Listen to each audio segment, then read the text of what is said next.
It is Monday, May the 9th, 2022, 9 o'clock in the morning, and the Kerr County Commissioners Court is now in session. If you would, please rise with the prayer and the pledge. Pray with me. Good and gracious God, we come before you today, seeking your guidance, and your wisdom, and your comfort, as we deal with the problems of the day and the challenges of the time. We give you thanks for what little rain we've had. We pray for more. We pray for the safety of our first responders, and we pray that we may be worthy servants and do your will. We pray all this in Jesus' name. Amen.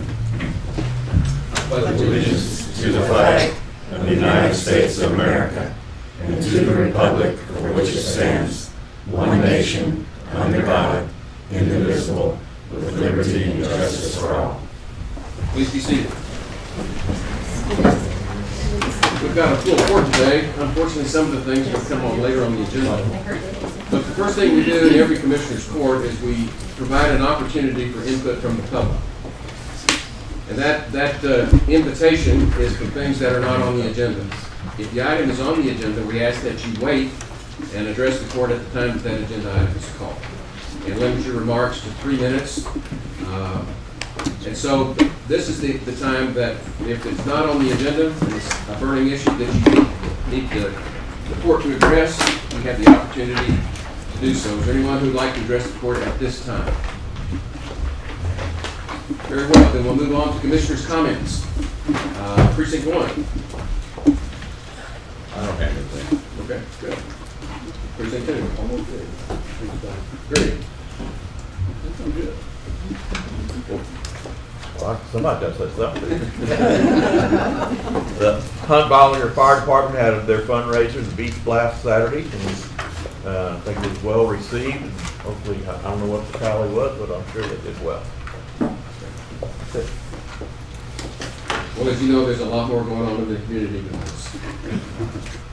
I want to shout out to our elections department and Bob Reed and his office. They did an outstanding job. And for those of you that haven't followed that, we couldn't be prouder of them for what they do for us. We all had our local elections. I guess we now have what's going to happen at the city and some of the other. We know what happened with the bond issues for the city and for the school district. So we now have heard the voice of the people, and it is our duty at this point to carry out those wishes. So with that, we'll go ahead and get back to the stuff that the county has to do. The school district and the city, that's their province. Now it's time to deal with what we have to do. So with that, we'll go to the consideration agenda. And it's going to be a little bumpy today. Let me kind of tell you how I plan to do this. We have a lot of people here, and the objective of the court is to hear y'all before we hear our department heads and the people that work here at the courthouse. So what I'm going to do is, some of you, I see Francis out there, and I want y'all to understand, I'm going to get to you just as soon as I can. Hopefully we're not going to wait till the end of this agenda. I don't want you to have to sit out there for an hour and a half this morning. So I'm going to take a few things out of order to do that.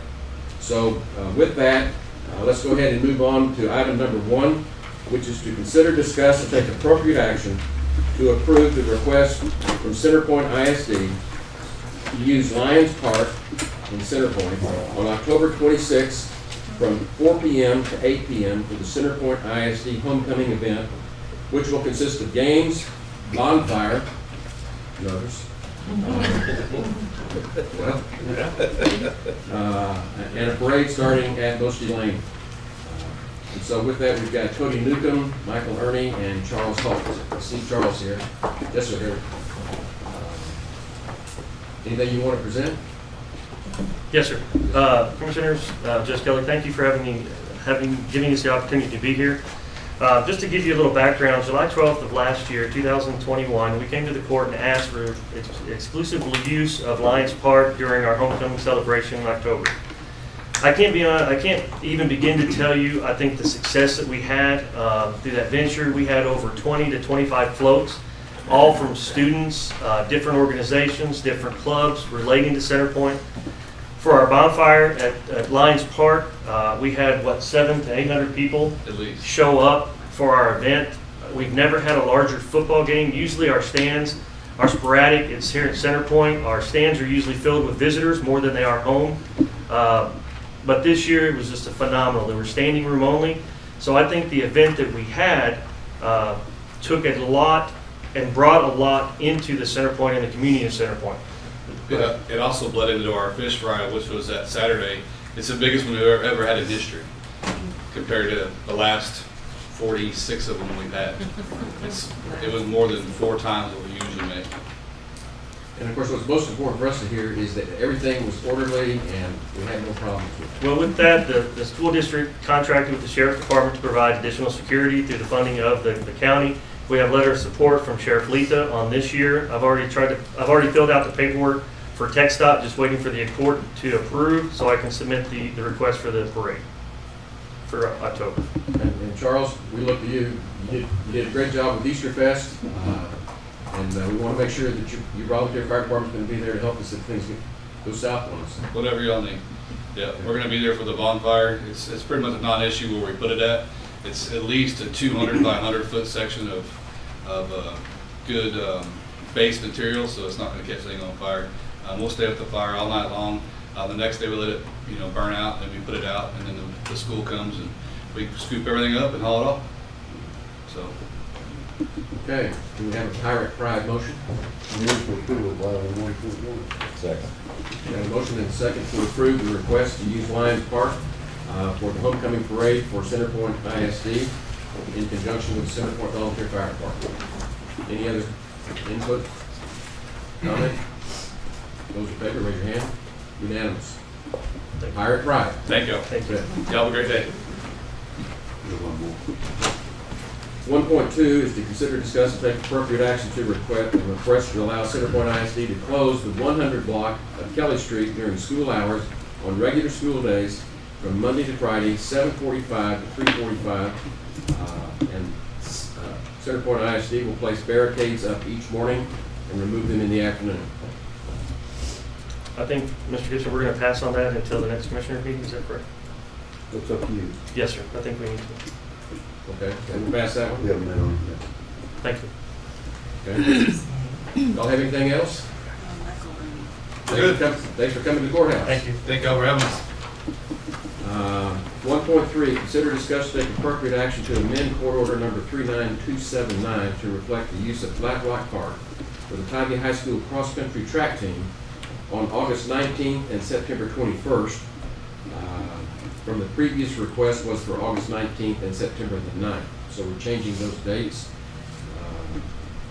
And as I understand it, Mr. Taylor couldn't be here today. I think they had the substitute teacher shortage that he had to fill in. Is there any input from the public or any input from the court on this one? I move for approval. Okay. Got a motion and a second to approve changing the date from September 9th to September 21st for the Tybee cross-country track team. Any discussion? Those in favor, raise your hand. Unanimous, 5-0.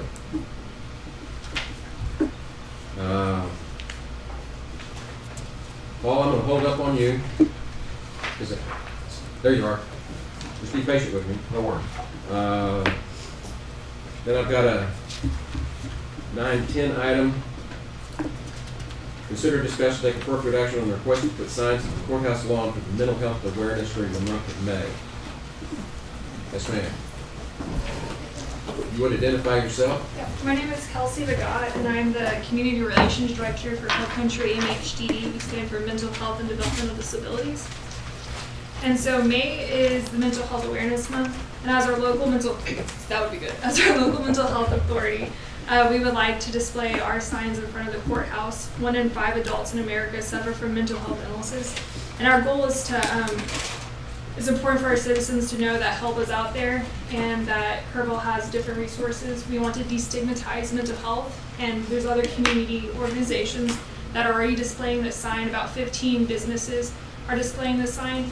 It has our crisis hotline number, which is 24/7, as well as our hillcountry.org organizational website, which has local resources where other people can get more information about where they need things for help. So our goal is just to end the stigma and support and solidarity for mental health and illness. And we would like to place these right out front, right next to your NAMI signs. Right next to our what? NAMI signs, you have some signs up front. Okay. I move for approval. I don't think we need to. Our last meeting, we approved, and we didn't specify who. It just said, probably the court order from last time, it said approve and authorize placement of small yard signs around the county courthouse grounds to bring awareness to the public about May being Mental Health Awareness Month. It wasn't for your request, but we didn't say it was only for that one, so I think you're covered under the current court order. I would think so. But we appreciate you coming and bringing it to our attention. We've made that the standard place as we go, and this is Mental Health Awareness Month. For those of you that don't know, I'm past chairman of the Mental Health MHDD board. And if you haven't met our new executive director, Todd Sickman, you're in for a treat. And so this is very much appreciated. But you're already approved. Thank you. However, if you hadn't come in here, everybody up here would have said, what's that? Why didn't we hear about that? So thank you. That's exactly right. Thank you. Okay. Gary, just hold up with me. When we get to you. Let me go ahead and call, we've got a bunch of people here. 1.25, which is consider discuss take appropriate action to approve paying additional consulting services fees to Jill Shackelford for her work with the Aggregate Production Operations Advisory Council. And I know we have a number of y'all here today. Judge, I think most of the people who would like to speak will not be here until after the 10 o'clock break. That's what I Okay, hope. then we'll just wait. Okay. I saw you sitting out there, I don't want to make you wait. One? No. Okay. Then Paul, let's go ahead and do you at 1.4. Consider discuss take appropriate action to accept a monetary donation in the amount of $150 from the Rotary Club to cover the cost of EJCT training for the Constable 3. Yes, sir, Judge, Commissioners, good morning. I just wanted to come before you to ask for approval for a $150 donation to be used for the Texas Court Justice Training Center for some mandatory training in civil process. Move for approval. Second. Got a motion and a second to approve the donation from the Rotary Club for the Constable training. Any discussion? Those in favor, raise your hand. Unanimous. Thank you. Just want to note that we appreciate the Rotary Club for their assistance and support. Thank you. Okay, veterans, 1.6, consider discuss take appropriate action regarding an update to upcoming Memorial Day event. Jenna Sanchez.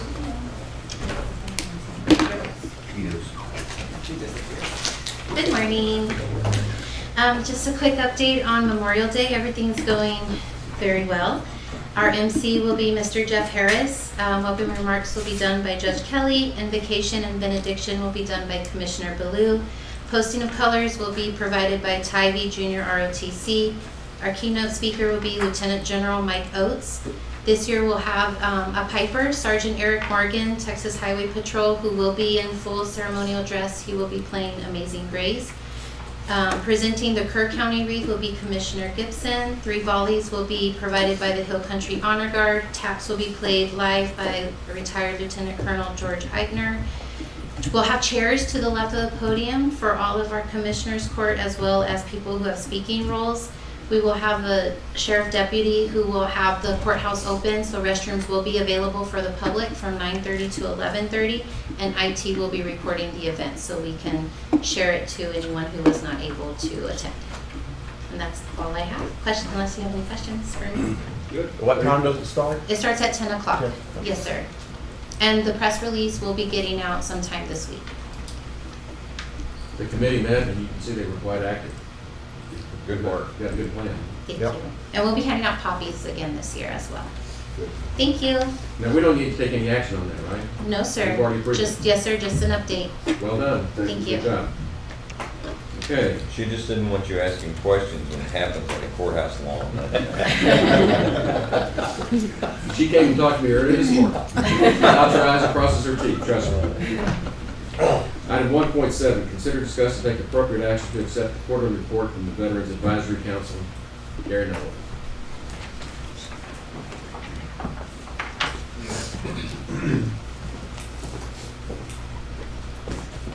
Morning, I'm Gary Noller, 140 Ray Drive in Center Point, Texas, and Jenna did present us with the quarterly report for the first quarter of 2022. We're very happy with the report. She's done outstanding work. And we encourage her to continue her dedication to the veterans of Kerr County. And we also quite honestly tell her that she has to pace herself because she's, as you can see, very high energy. And we love that high energy, but we want to keep that high energy for a long time. So that's one of the things that we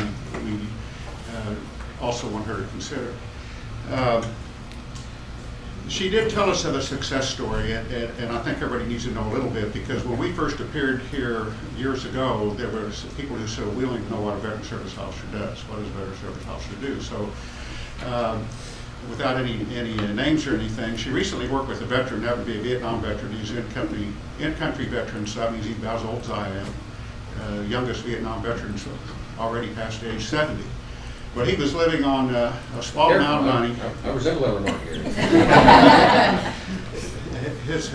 His monthly income was less than what most two-bedroom apartments in Kerr County cost. And I'm not talking the luxury apartments, I'm talking the non-luxury apartments. That was his monthly income. And we all have monthly incomes. Well, what would be the effect if we opened a letter and a statement said that your monthly income just tripled? I think everybody would say, well, I'll take that. That sounds like a pretty good deal. So the second thing is what if you opened that same letter and inside it was a note that said, you're going to get 5 years back pay at this triple monthly income rate. And that's the effect, that's the impact that this one veteran has been able to have because Jenna worked with him. And this started out in 2017, and she picked him up in 2020. And it involved an appeal process, and a lot of veteran service officers don't like appeal process because it's a lot of paperwork. But anyway, that's just that is a success story. It may be more than most success stories would be, but certainly want everybody to know that that's what can happen, and that's why we appreciate so much the fact that Kerr County decided to fund the position of veteran service officer and continue to funding that service officer, because there's people out there that in reality this veteran is going to have a huge difference in his lifestyle based on the fact that his monthly income is going to triple and that he's going to get 5 years of income in one check. And the only thing I told Jenna was make sure he goes to the post office and gets that check. So right now I'm finished. Byron, I believe, and Jeff are here. Vicki Marsh also here from the committee, but they're going to speak a little bit about Veterans Day. Thank you.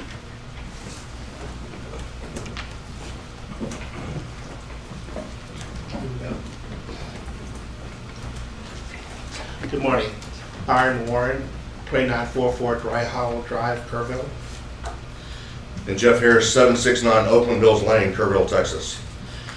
Jeff and I and others, including Judge Kelly, have been meeting with the subject of the November Veterans Day Parade. We've had one meeting at the leadership of Judge Kelly. We really appreciate his attendance. It puts a heavy county flavor on the meetings for the parade this November. What we discussed is the general outline of what needs to be done to pull off a parade. And there are some big items and some details to be filled in. Our next meeting, the committee meeting, is the 18th, which is next week. And Judge Kelly also has volunteered to attend that meeting. We really think that's important. And at the beginning, it's my projection and thought that the committee will be fairly along with what needs to be filled in to make a parade by end of July. That gives us time to do the final touches to make that parade a success. It is a community and county-wide project. And I'll let Jeff talk about the direction and the criteria of the route of the parade and what we think may happen at the end. But I'm very happy with what we've got settled and discussed so far.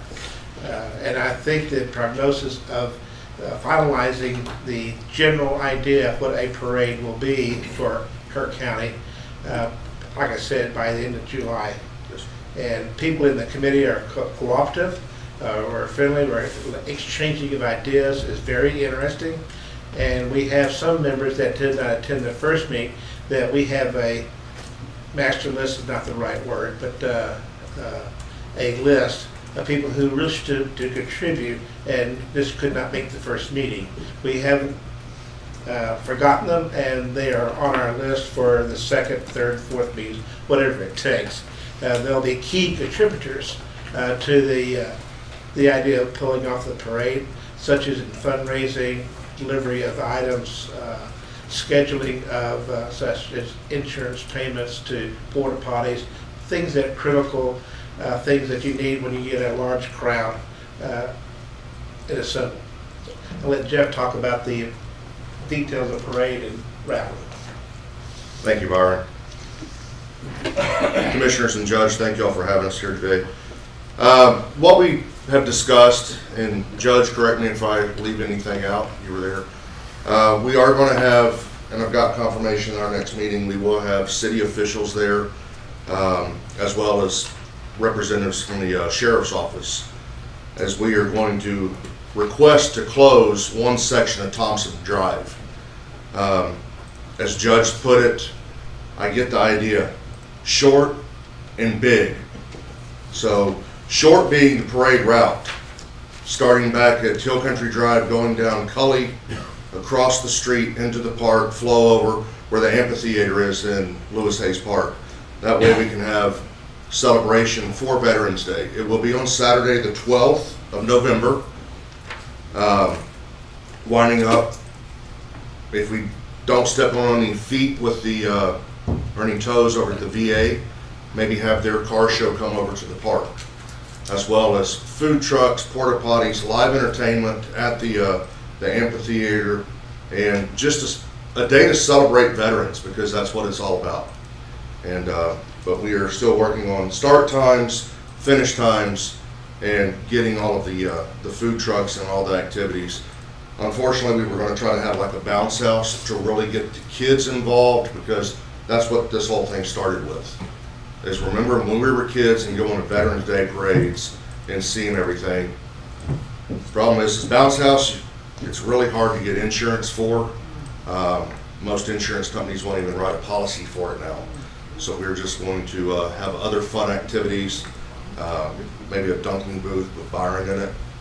Not really, but but that's the plan for November. And our next meeting, as Byron said, is the 18th of 5:30 at Pint and Plow. Jeremy has been very gracious to open up the back conference room of Pint and Plow for us to have our meetings at. So, thank you all. Thank you. Any questions that we can answer? Just to make sure that the public understands when we're talking about short and big. We're talking about the parade beginning up by where the Ambulatory Care Center is, coming down Cully, and then across Thompson into the park. Short parade, but big. So we've got the veterans marching in the parade. So I'm pretty excited about it. The effort to contact veterans organizations in Kerr County and some organizations outside of Kerr County, like the Border Patrol and the naval base down in Corpus Christi, which in the prior parades they have shown up. That is going to be discussed in our next meeting, and then proactive activity toward contacting, trying to get a schedule or confirmation that these groups will participate in our parade. Well, I think the public can see that the Marines have landed, and they invited the rest of us to come ashore, so we're ready. Anything else? Thank you. Thank you, sir. Thank you. Thank you. Vicki, did you want to say anything? No, thank you, sir. We're on board. The Marines have landed. They have. Very good. Item 1.8. Wow. Technically, we're not 9:30. Right. Yeah. Okay, so let me skip to the next untimed item, which will be item 1.20. Sheriff Letha. That is consider discuss take appropriate action to approve a $1,000 cash donation from a citizen for the Sheriff's Equipment Fund. Yes, sir. Judge and Commissioners, just looking for your approval to accept these $1,000 and put in our equipment fund. I move for approval. Second. Got a motion and a second to approve the donation to the Sheriff's Equipment Fund. Any discussion? Those in favor, raise your hand. Unanimous, 5-0. 1.21, consider, discuss, and take appropriate action to approve two $100 cash donations from citizens for the Sheriff's Equipment Fund. Sheriff Latham. Same thing, just looking for y'all's approval to accept two different $100 donations and place it in our equipment fund. Move for approval. Second. Okay, I've got a motion and a second to approve accepting two $100 cash donations from the Sheriff's Equipment Fund. Any discussion? Those in favor, raise your hand. Unanimous, 5-0. Thank y'all. Item 1.22, consider, discuss, and take appropriate action to approve the First Amendment to the policy for use of the Kerr County Courthouse grounds. Mr. Lewis. This is court order number 36714, and this has to do with the lighting of the courthouse that we discussed in the past. The amendment, and the county attorney can help me with this if you want to jump in there. If I I say any of can, this you got wrong. it. Okay, so the change of the lighting of the courthouse grounds, the building, during the holiday season, between October the 29th and January the 14th, 4th of July, Texas Independence Day, and nothing else. So it's an amendment to the court order number 36714. I move for approval. Second. Third. We've got a motion and a second to approve the revision to the prior court order number 36714 as presented. Is there any discussion? Those in favor, raise your hand. Wow, we're moving along pretty fast here. I have one, you want to call it number 13? Yeah, we skipped over one that wasn't. Oh, I missed that, sorry, Bob. Item 1.13, consider, discuss, and take appropriate action to approve the contract for the assessment and collection fees between Kerr County and Kerr County Emergency Services District Number 4. Bob Reeves. Good morning, gentlemen. As you will recall, on November 2nd, 2021, the voters in West Kerr County approved the formation of Kerr County Emergency Services District Number 4. A contract was drafted and subsequently approved by the Kerr County Attorney, authorizing my office to assess and collect property taxes for this district. I respectfully request the court approve the contract and authorize the county judge to sign. I move for approval. Second. Got a motion and a second to approve entering into a contract between Kerr County and the Kerr County Emergency Services District Number 4. Any discussion? Those in favor, raise your hand. Unanimous. Thank you, gentlemen. And Bob, you did hear our shout out to you today. Yes, sir. We We greatly appreciate what appreciate you've it. done. We appreciate it. Okay, I think we'll go back and pick up the 9:30 item now, which is 1.8, consider, discuss, and take appropriate action to open sealed bids for the lease of the Kerr County Juvenile Facility located at 3499 Legion Drive. Who's on the one, Bob? Oh, it's on what? I need my blade. See one from right of passage.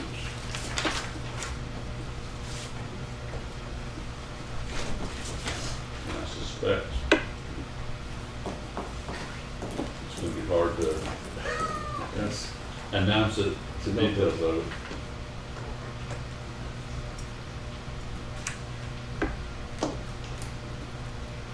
while he's looking through that, let me just give a brief background so the public understands what we've got. We have an old juvenile detention facility, a 48-bed unit that we've been using basically for storage and collection, pretty much. We've been approached by several private and public entities wanting to fix that facility up and rent it. And so we put out a request for proposal, and this is the first time we've gotten the bid on it. We've only got the one. We've been talking to these people probably for at least 2 years. So hopefully we'll be able to generate some revenue for the county by leasing the facility. And at the very least, get it fixed up so that whether they renew the lease or not, we've got a facility we can actually use. In the real short summary of the terms that they propose is a effect, the term of the lease is 2 years, with some extensions built into it, at a rate of $15,000 per month for Kerr County. And then there's some other provisions about repairs and alterations, things of that nature. But I make a motion that we accept the bid and refer it to county judge and county attorney. And juvenile probation. Juvenile probation to review and come back with a recommendation. So we've got a motion and a second, and by way of discussion, when this whole thing came up, and this is a shout out for Commissioner Gibson, I want you to know what he did. We were talking about selling the property, but county can't sell property without an appraisal. And we couldn't find an appraiser that would appraise this facility because there's only 2 private facilities in the state. And the other one, they weren't paying anything because they'd spent all the money to fix it up. So we went through that. Commissioner Gibson came on board and sat down and started working with us. And in order to lease it, we have to have, if we're going to sell it, you need to have a comparable sale of some sort or lease, be able to show some sort of income stream on it. And so his idea was that we put out a request for a proposal to see what a willing lessor might be willing to pay to lease the facility so that we can establish the fair market value, which is what we just did. So this has been quite a coup for us to be able to find a way to put that property back into service. Kudos to Commissioner Gibson on that. Now, for those of you that don't know, he's a long-time appraiser. He understands how to skin the cat. What I find especially good about this is that I was hoping we'd get more than one bid, but we have one bid that repairs it. After the repair, I feel confident we'll have multiple bids once it's repaired. And, Sure. And up to bid 2 years from now. And then we'll be very confident in establishing or getting an appraiser to give an answer for the market value. And that gets us on down the road. Good. And by way of a footnote, when I first came on the court, the court actually toured the facility, thinking about if we couldn't find a use for it, possibly tearing it down so we could build courthouse annex or some of the other things that we're talking about doing in our bond issue. And so rather than having a facility that we couldn't use at all, we found a way to generate, not only repair it, generate short-term income, and provide the means to be able to have a much more favorable lease in the future. So this is a good example of the county being good stewards of what we've been given to manage. And it saved money for us. Yes. Right. Right. Good job there. So, those in favor, raise your hand. Unanimous. Okay, let's move on to item 1.9. Consider, discuss, and take appropriate action to appoint Robert Ham to the Kerr County Joint Airport Board. Mayor Roy, Mark Moser. Judge, Commissioners, Mark Mosier, President of the Kerr County Airport Board. As many of you probably remember, we have a 5-member board to work on an interlocal agreement between the city and county, since the airport is owned by the city and county. In the past few years, we've realized that there's a lot to learn out there, a lot to know, a lot of responsibilities. And one of our biggest fears is losing more than one member in a year. So we have now, the term limits are 5 years, where we cycle a member out each year, which greatly helps with continuity. We also encourage interested parties who may not have been selected for the board to get involved, of which the person that we have endorsed unanimously as a board today is Bob Ham. And Bob has gotten very involved this last year on various committees, which I'm very pleased. It's actually how I got my start in the airport board 10 years ago. So, like, just briefly, I could stand up here and talk about Bob for a long time, because he is quite an experienced guy. He's an active pilot. He has 46 years of professional experience in airport management with a variety of responsibilities. And he's an extremely hard worker, which I have firsthand experience now. He's responsible, outstanding communicator, very optimistic with a contagious attitude is definitely worth catching. And he gets things done. He completes all projects he takes on. I love it when it's off my list on his done. And his history of airports include, but not limited to, there's management, budgets. He develops organizational plans and establishes priorities. He works with a staff of over 450 people and he managed assets in excess of $4.5 billion. I can't count that far. What's really impressive to me is he has a doctorate in organizational management. So, you know, I mentioned earlier our board is very strategic. It's interesting, it keeps getting better every year. We have everyone that seems to be an expert in their own area. And it makes very interesting meetings, let me tell you, because we're all different. We're not the same at all. But usually the outcome is very healthy. But I'm going to stop there. I like Bob to introduce you to Dr. Bob Hanson. Bob, I'd like to say a couple words. Good morning, Judge. Good morning, Commissioners. It's an honor and a privilege to be here before you folks today. Thank you, Bart, for the kind words. My time working around airports stems from 44 years of experience in the United States Air Force. I enlisted in the Air Force in '75, and a few years later became an aircraft maintenance officer. So our mission took us all around the world, Middle East, Bosnia, and all over the United States. So my experience with the airport is not necessarily always been as a flyer. I'm a commercial pilot, but my time in the Air Force was all in the logistics. And so this airport, I've flown out of here since 2007, and I'll tell you it's been an honor and a privilege to do that. It's a great airport. And I just stand before you today and humbly ask your permission to serve the city and the county and the airport community as a member of the airport board. I'll move for approval. We got a motion and a second to approve Bob Ham to be appointed to the Kerrville County Joint Airport Board. Is there any discussion? Those in favor, raise your hand. Welcome aboard, Bob. Thank you, sir, and I appreciate that privilege. Thank you. Judge, may I interrupt? Was there the oath that you wanted to administer to him? I believe I handed. You keep this, Mr. Ham, and you'll need it. I think You he's going to keep be that. appointed by the city also.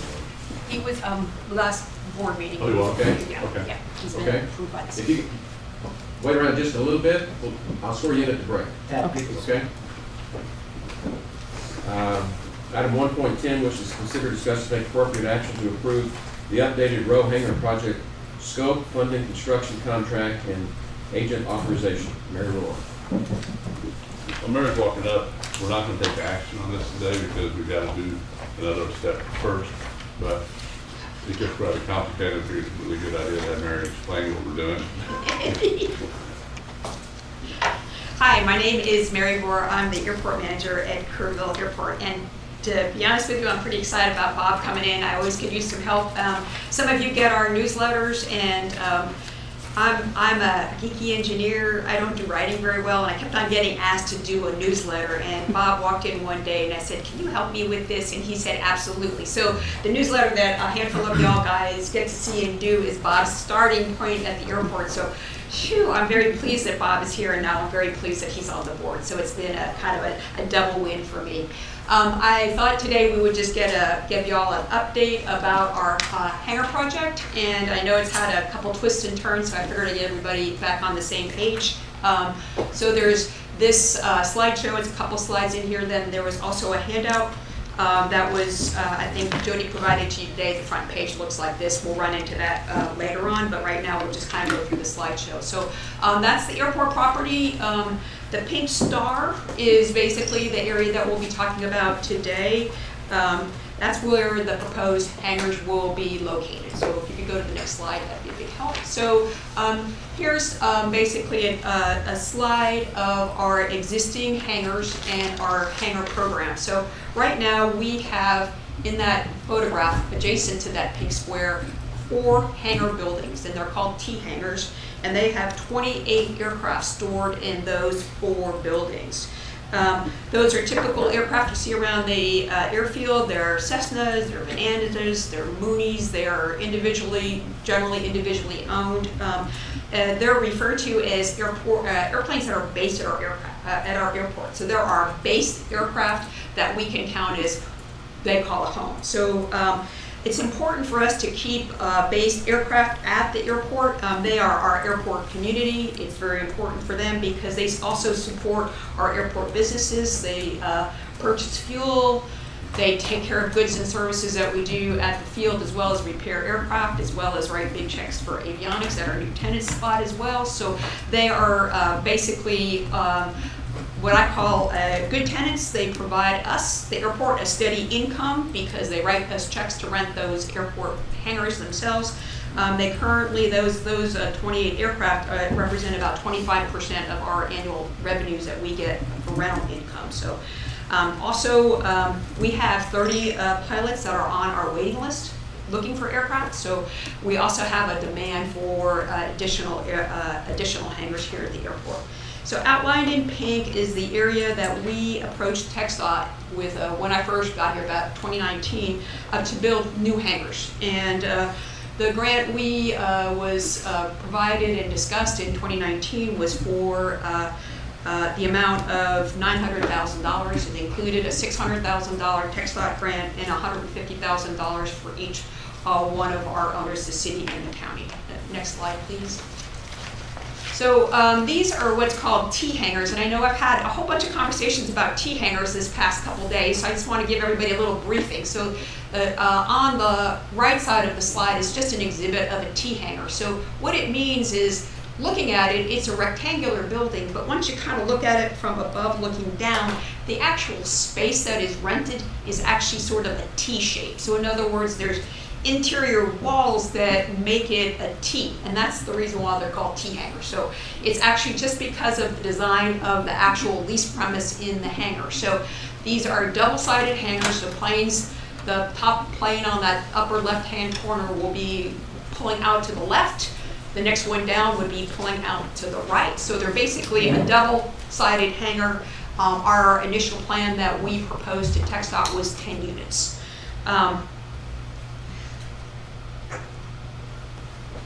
So after getting ourselves involved with the TxDOT grant and getting things moved forward, we selected a consultant. The consultant began work on the drawings and the plans, and we ended up with a handful of delays due to COVID and other risk factors that happened from 2019 into 2020. By the time we were able to push the project all the way through to be able to get some cost estimates and be able to understand what our project would be, the cost that we thought was pretty substantial at $900,000 came in at $1.7 million. So it was, we were off, big time off. So we basically said to TxDOT, we went in and said, hey, how do we get a project that gets us back to our budget? How do we get ourselves back to what we can do? Mark and myself and Stephen Schmerbeck, our other board member, went in and visited with them. And we basically reduced the scope of the work in more than half. So in other words, we simplified the project. We worked on trying to figure out how we can get ourselves back from a very large number to a more reasonable number, and try to figure out how to move some things to be a little bit more efficient. So I also want to just point out to you the area on the left, which is where the T-hangars would have been located. There's also a blank area right there that would have been for future users that might want to build their own hangars. So in other words, we wanted to make sure we took advantage of folks that have been actively wanting to build their hangars at the airport. So that's sort of what our process was. So if you could go to the next slide. We worked with our engineers then to vastly simplify it. We took out all those inside walls. We took out the double-sided part of the hangar project itself. So there's really only a asphalt taxiway, what you want to call it, on the left side of the hangars. Each door doesn't have the T in it. It's just a square or rectangular box. The doors open to the left. The planes come out. They go out onto the ramp and they taxi to their spot and they come back in. Very simple. We also then pulled the whole project down closer to the existing taxiway, try to reduce our costs, try not to get ourselves caught up in all sorts of grades and issues in here. And we worked with our engineers and with TxDOT Aviation again to work on this project. So I think it's probably about as efficient as we can get. We, again, the engineers' estimates were high. We were like, what can we do to save some money and get our costs back down again? Basically, TxDOT worked with us to help us, that allowed us to be able to manage more of the construction contract than what was previous. We were able to save some money that way. But we went ahead and here in April, we actually went out and solicited bids. So we got the drawings prepared, we got the bid set prepared for a 4-unit row hanger. So I call these row because they're just 4 in a row versus T, which is a multi-sided building. So I know there was some confusion about row versus T hangers. So the proposed project that we're coming before you is for row hangers, 4 units in that general configuration. And then the other part of it is that the main pavement line of that area would then be able to be used on the further left. If folks want to build their own hangar, then they can connect into that asphalt as well. So in other words, it becomes sort of two-sided by allowing our ability to use the infrastructure for more than just those hangars. Mary, before you go on. Yeah. The $900,000 part of it, that was approved by the county, correct? Yes, that's correct. That money, that project was approved, the money moved into the airport fund, and it was budgeted in that year, in 2021, 2020? Yeah, 2020, I believe, yeah. Anyway, so that money was it's set over there, and it was budgeted in the previous year, spent it, but then the numbers came in too high, so it was pulled. How much did this change? This looks more efficient. Yeah. Because you don't have as big a pad and as Right. much pavement. Right. How much did it change the square footage? You know, I don't know off the top of my head. It probably reduced it. It reduced it quite a bit, probably in half. How much will it rent for the same amount that it would have? I'm sorry? Will it rent for the same, No, it'll have a higher rent. higher rent with this? Per square foot, because Okay. per square foot, higher rent, and total rent, because it's a larger space. So number one, one of the things that we work on developing rental income is the width of the doors. So these are larger widths, because we've been asked to have folks that have planes that have longer wings have a hard time getting into our smaller hangars, so we've increased the widths of the doors. And then because it's just a rectangle, and then the square footage is larger than the T hangar rent itself. So in other words, we have two things going on. The square foot rate will be more, and then the actual square footage of the hangar would be more than the hangars. Whether it would take place of 10, probably not, but it's definitely will get more income than it would have out of a single 1 T hangar space. So that's That makes sense. on 2 levels? Yeah, it's on both levels. Awesome. All right. So that was the first item on the list, was just to kind of give you an update of why we did what we did. So then the second thing is more about the project itself, and that's more this handout that y'all received this weekend.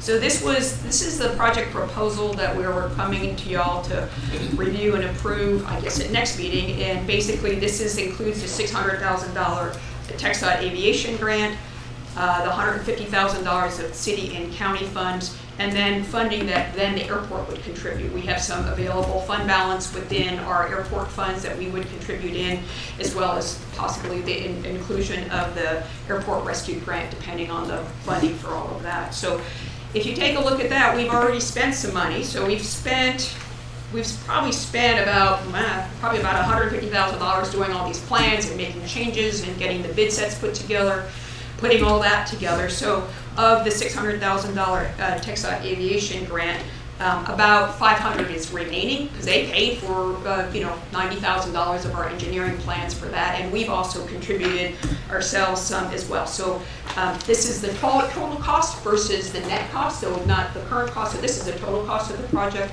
and then we'll be continuing to move forward with a proposal of how we need to purchase and spend the proposed budget. So again, this is more than the $900,000. Isn't the $1.7 million, but we've also reduced the scope and reduced what we could to try and work to see what we could do to add at least some hangars, improve our airport community, and provide some more base aircraft.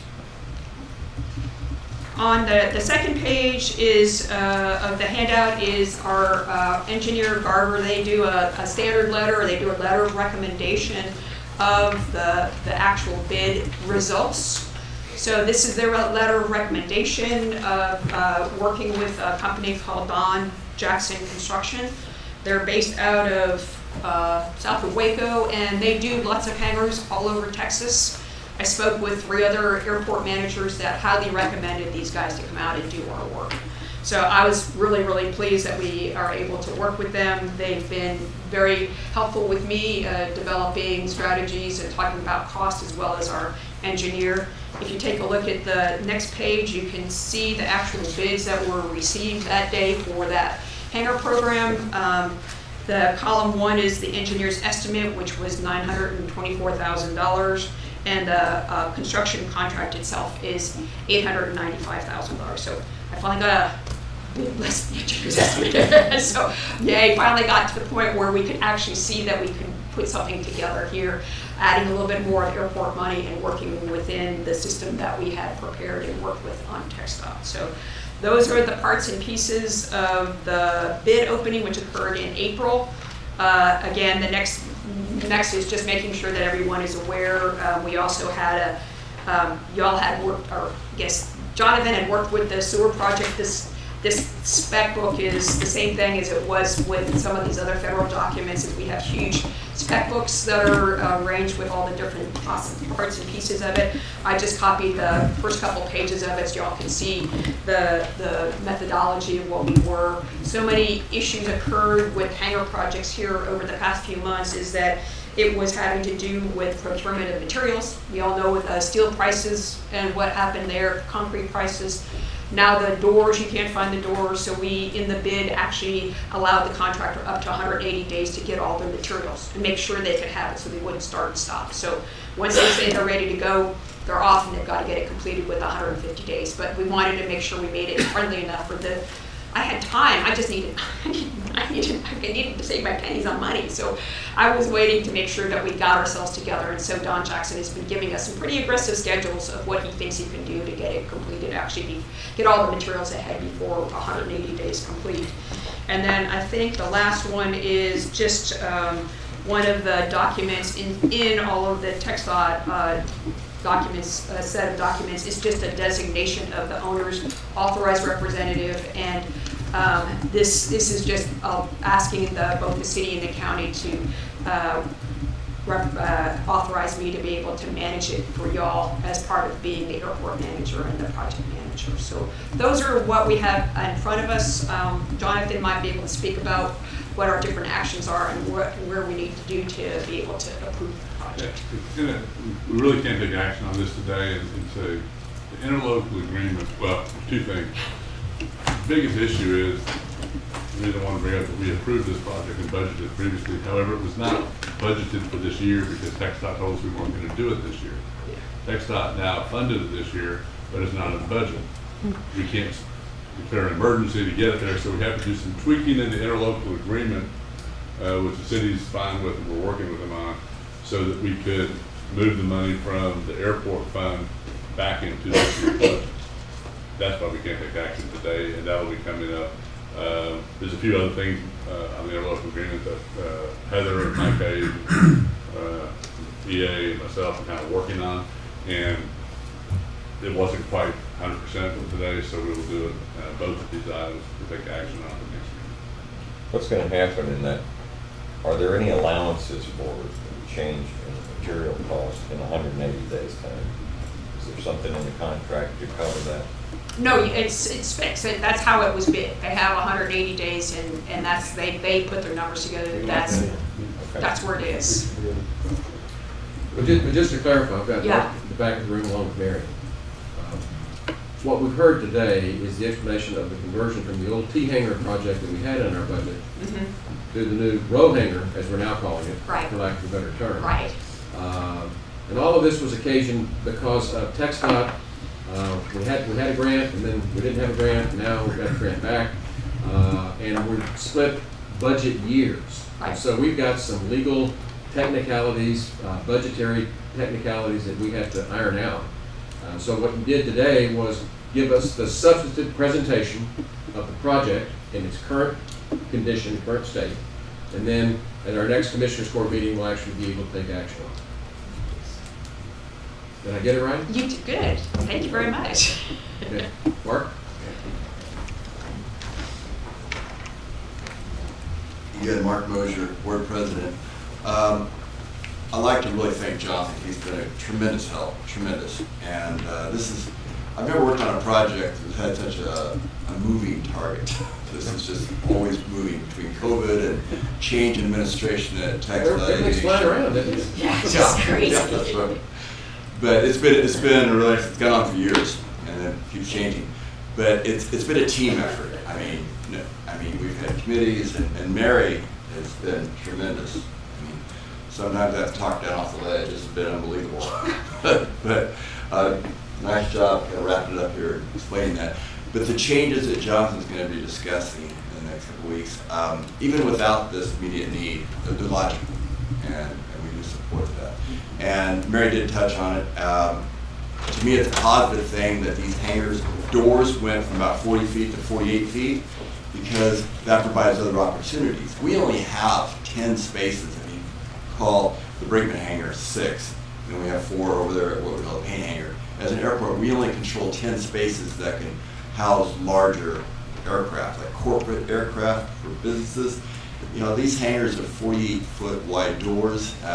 You know, we look at height of tails, and there are some aircraft that this will greatly be favorable to that are more corporate types. So airports are balanced different kinds of hangars for health. You just can't have, you know, all apartment complexes and no health. You have to have a balance to work it out. You know, the next owner of the next big company we want to see here may have a Piper Cub he wants to keep there. It could be something small. But this is very important to our infrastructure. We are booked up to here. There's no space anywhere. I would love to have an empty box hangar and empty corporate hangar and T hangar at any given point in time. But it takes money. Thank you again for your support. Appreciate it. Thank you. Okay, so we're going to pass on items 1.10 and 1.11 for the next Commissioner Court meeting. And I want to finish up the timed item at 9:45, which is 1.12. Consider, discuss, take appropriate action on a request from the Hill Country Youth Event Center on behalf of the Border Terrier Club of America to use the dog park side of Flat Rock Park March 17 to 19 of 2024 exclusively for the Earth Dog Trials portion of their event. Jeff Williams. Good morning, Your Honor, Council. Thanks for taking the time today to discuss this item. We've been approached by multiple groups, as you all know, for events. The Border Terrier Club of America National Group has put out bids for their 2024 trials, as well as Earth Dog trials. So it's an all-encompassing dog show with conformation, agility trials, and what they call Earth Dog. They've selected us as one of the top places to come to. In essence, we've won the bid if we can fulfill their needs. Part of their needs is because it's a specialty group. A Border Terrier has an Earth Dog portion of their trial. It's a barn hunt. It involves going through tunnels to find things. Our property, the Hill Country Youth Event Center, is great for many things. It doesn't meet the requirements for their barn hunts as there's no place to hide. It's kind of a hidden event.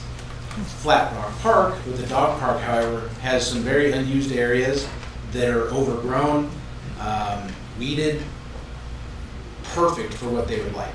So they've asked me to come to court today and see if we can get approval to use that part of the park for their event. As in your packet, it shows it would be for 3 days, 1 day for prep, 1 day for the trial, 1 day for deep prep. The prepping includes digging 4 tunnel sections of 12 inches deep. So we're not talking about a massive construction project. It's just something that they have to be able to bury these tunnels for these dogs to run through. Your maps show that 3 of these areas are in unused areas completely of the park, and 1 is down by the river. None of these diggings will damage the riparian area of the banks or any of the park.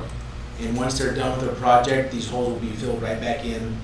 Their tunnels will be taken and grass can regrow right over them. So we're asking court today for permission for that because we would ask to close that portion of the park to the public for safety of their event attendees as well as the construction project.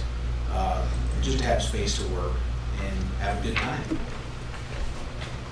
How many attendees are expected for an event like this? Sure. The expected attendance right now is no less than 400 entries for animals, so 400 dogs.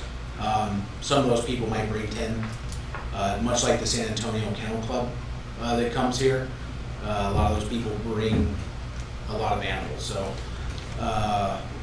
we're looking at probably 200, 250 individuals from outside the area that don't live here that would come stay in hotels, visit the sites around town, as well as use the infrastructure of the town for that weekend. And the event actually lasts longer than these 3 days. They'll be up at the event center for 4 or 5 days doing all these things. So in our mind, as a tourism area, it brings new people to town, very minimal compromise from the public to allow dogs to use the dog park area that's typically a public area, as well as the event center for a good economic impact. Well, Jake, I want to make sure I understand 3 points. One, the use of the park that's requested is going to be for part of it that is unused now, that's overgrown and weeded, full of weeds and everything, right? Mm-hmm. And that's going to be prepared, and then it's going to be reclaimed back to a natural area, Correct. right? Within a 3-day period. Okay, so first of all, we're using part of the park that's not used, and it's actually going to get improved, right? Correct. Okay. Secondly, part of the park is going to be open. for What's the public use. improvement? Huh? What's the improvement? Fill up the hole? Well, We're gonna stop down the weeds. I think I you did missed have- something. Well, you did able, it's going to be graded back without weeds on it. That's stretch a little. I'm, Right now, nobody can use the part where the weeds are. It'll be no worse than it was before. that's all I wanted to hear. But the park is going to be continuously open, and part of the park will still be open for public use. Correct. Is that correct? Yes, sir. The Part of main the area. Part of the dog park or part of the dog park's closed, but the main flat rock's open. Right. That's what we're requesting. Okay. And maybe you said this and I missed it, Jake, these 12-inch tunnels or digs, how long? I believe the area from the packet is up to 30 feet long. Okay. All right. They're not in a straight line. There's And they'll run their own trencher machine? they're going to rent one from a local Okay. contractor. Can people watch this? Of course. That's encouraged. Like any dog show that we have, the public is encouraged to come out and enjoy all the parts of that, to include this Earth Dog Trial. It's a lot of people. I'm sure it's entertaining too. Move for approval of the agenda item. Second. Got a motion and a second to approve the use of Flat Rock Park for the Border Interior Club of America for March 17 through 19 of 2024. Any other discussion? Where is Mr. Those in favor, raise your hand. Unanimous. Thank you for your time. Let's take about a 5-minute break and we'll come back. And when we come back, I'm going to take it out of order to take the aggregate production advisory council group first, and then we'll go into the regular, our usual 10 o'clock. Okay? So we're saying in recess.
We'll come back to order. We're going to take item 1.25 out of order because we have so many members of the public here. We want to be able to hear your concerns. That is to consider, discuss, and take appropriate action to approve paying additional consulting fees to Jill Shackelford for her work with the Aggregate Production Operations Advisory Council.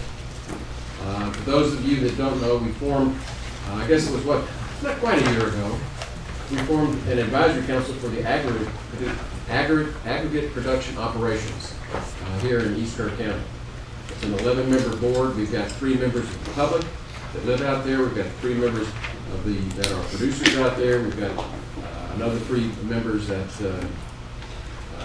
are representatives of public entities like the city, the county, and the airport board. And then we have 2 that represent the businesses out there. It's an 11-member board that is very diversified. And we've been meeting on average about every 2 months. And Jill Shackelford, if you recall, we retained her to help get this thing organized. She did a marvelous job. Got us organized, got us staffed, and has brought the specialty speakers to us. And she has asked whether or not we want to keep her on probably coming once every couple of months. But she's done a wonderful job of troubleshooting issues, working with the various producers and the homeowners out there and other concerned parties to try to keep everything peaceful.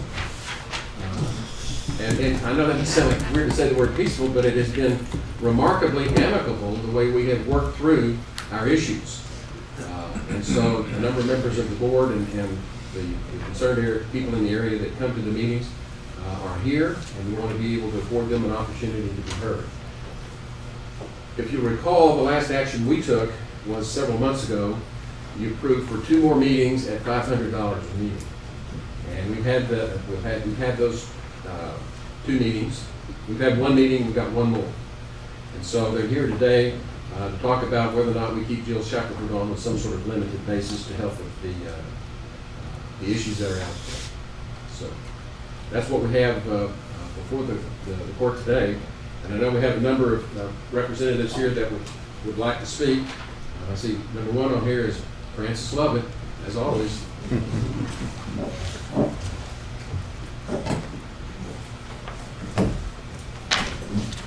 Well, I think first of all, Identify yourself. Sir? Oh, I'm Francis Lovett, 6749 Highway 27. And you lived out there a couple of months? Yes, sir. Yes, sir. More than we need to talk about.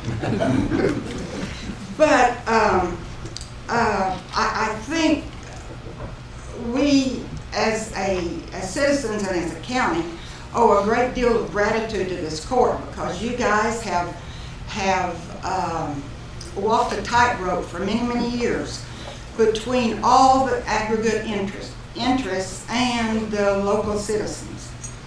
It has been difficult. You've had town hall meetings, you've had discussions here in court, you've done resolutions, but the culminating, the crown jewel, I think, is when you all agreed to the aggregate advisory council, because we have already resolved a lot which had just been bouncing back and forth over the years. Now, the one person here who could probably give us a history of all this is Commissioner Letts, but we don't have time for that, so.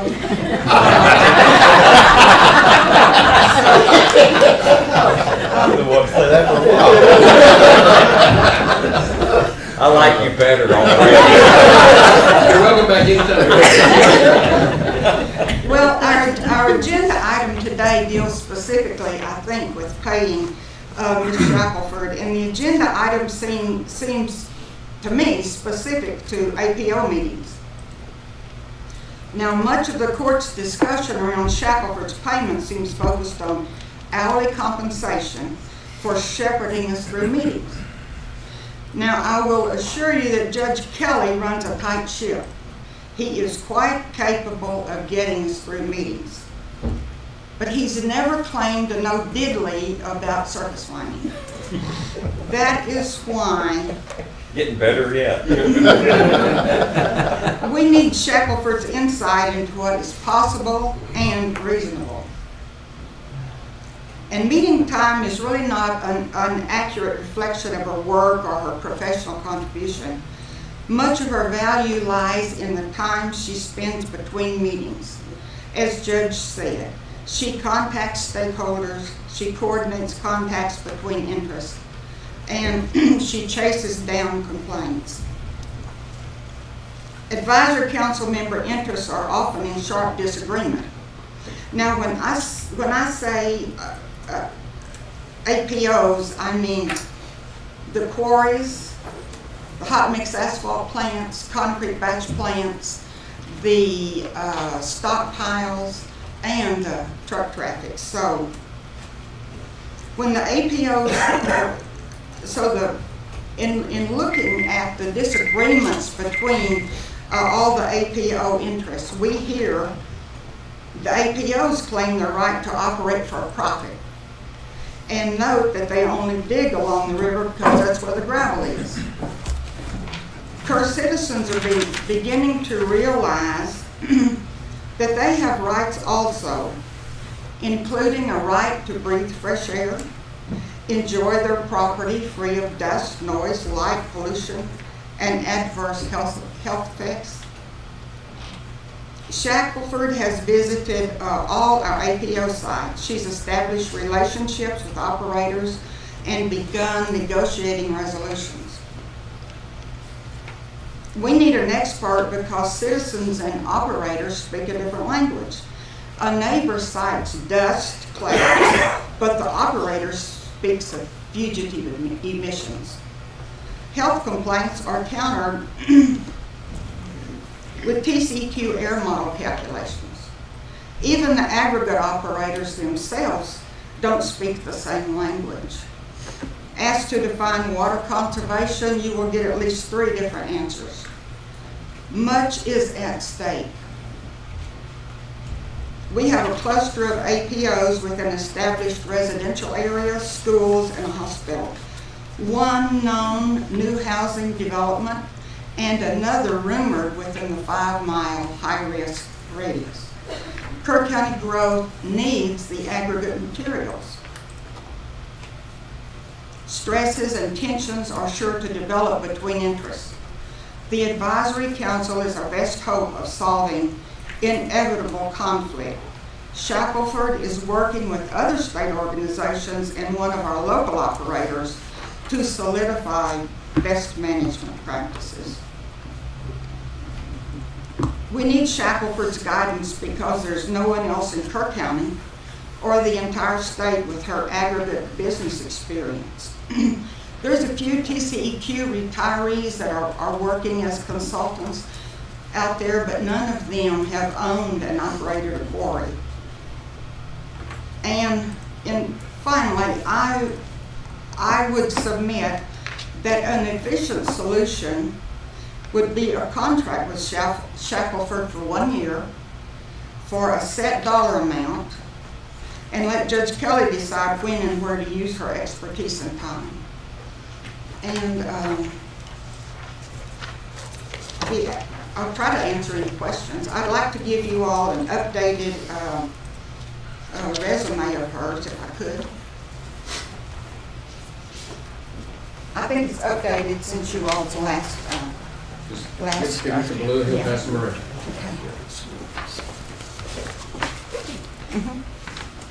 So, the next speaker we have is Arturo Galindo.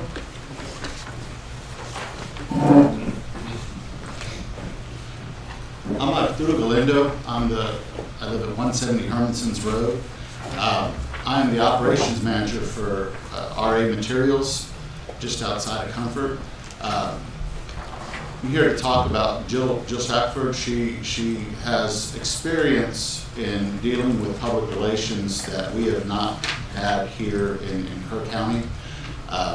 She is very animate about communication between the different aggregate producers, the government entities, and the people at large. And through her work, we're able to discuss issues with our neighbors and find good ways to better manage things.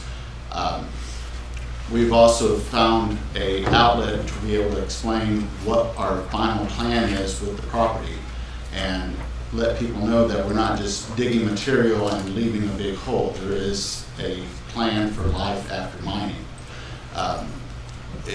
She has communicated with me personally probably 3 or 4 times between each meeting, addressing issues that we have, issues that she has heard from others, so this way we can all work together to make sure that we continue to have a peaceful discussion of the different issues at hand and find ways to resolve them. She has done a wonderful job, and I think her experiences will lead to us having further success with this program. That's all I have. Thank you. Thank you. Next is Stan Kubicka. Yes, my name is Stan Kubicka. I live at 219 West Creek Road, Kerrville, Texas. Thank you for allowing me to speak today. I have attended all the meetings, and I come out with one word for that meetings: solutions. I've seen a lot of solutions to the problems of this mining that's been going on for probably 30 plus years. Jill, with her expertise, I don't know how you found her, but I've seen lots of consultants, and she's truly a working consultant. And she has helped the miners comply with their regulations. With a lot of them are out of compliance, just that alone right there from a safety and a standpoint of liability. She's brought the TCEQ with the water master in to create solutions on water. UGRA has been brought in, another resource on how the river is affected with repairing. There's other future, like the gentleman said right here, with reclamation. We're getting a bargain for this. The taxpayers and the citizens are really getting their money's worth. And also from a personal standpoint, though I did not live close by these folks, but I've seen the witnesses of a lot of neighbors that live there, and it's heartbreaking to hear some of the stuff that they have to put up with and how they're trying to negate that noise and dust abatement. So I think every money you spend on this is going to be well worth it. In addition to that, you have other stakeholders like the airport is concerned about it, James Avery is concerned about it. So again, this is all very good, and I think it's also going to be a template that we're creating for the state, because this whole thing about quarries is not going away around the state. So again, thank you for your time and consideration. Thank you, Stan. You're welcome. Gary Potter. Good morning, everybody. Carrie Potter, 428 China Street in Center Point. I came on board with attending the meetings a few months back. Francis reached out to a local women's group that I'm involved with to get more women involved in the meetings themselves. So that's how I drew the short straw, I guess. But anyway, it has been a blessing.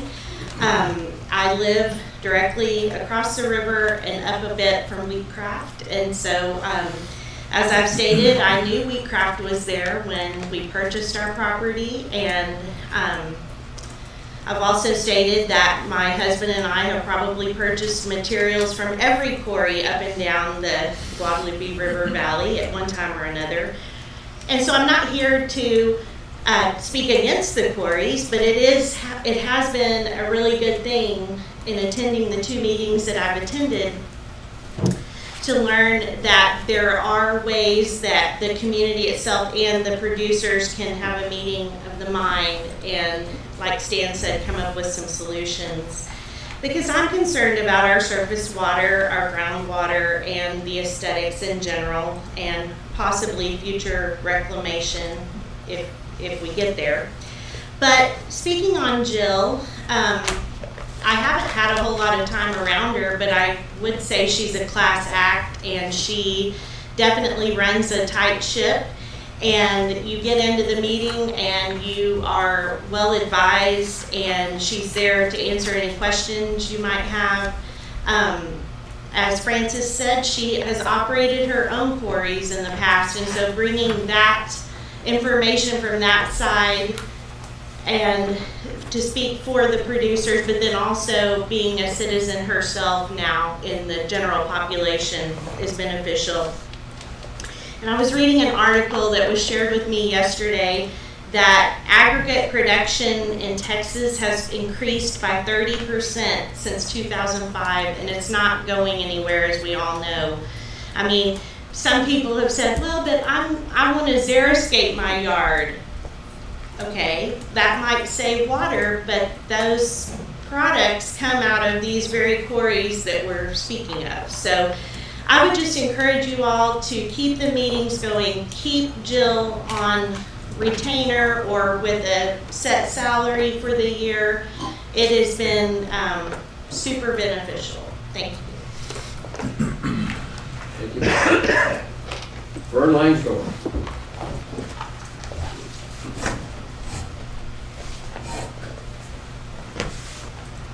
I'm Lenore Langsdorf. I think Okay. we got the names a little bit confused. Okay, I've got both of you here.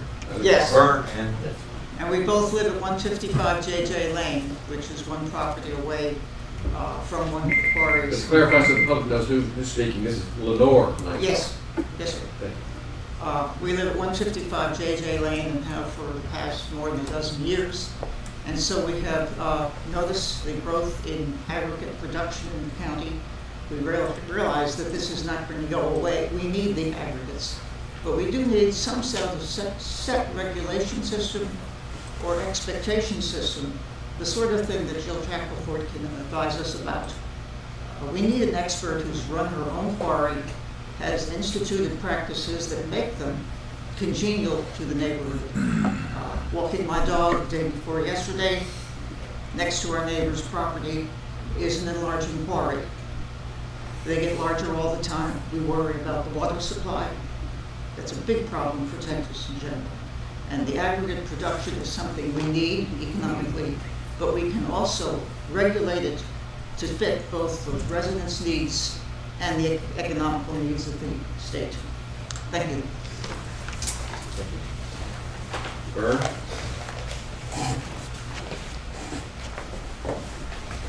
I'm Vern Crawford, 155 JJ Lane.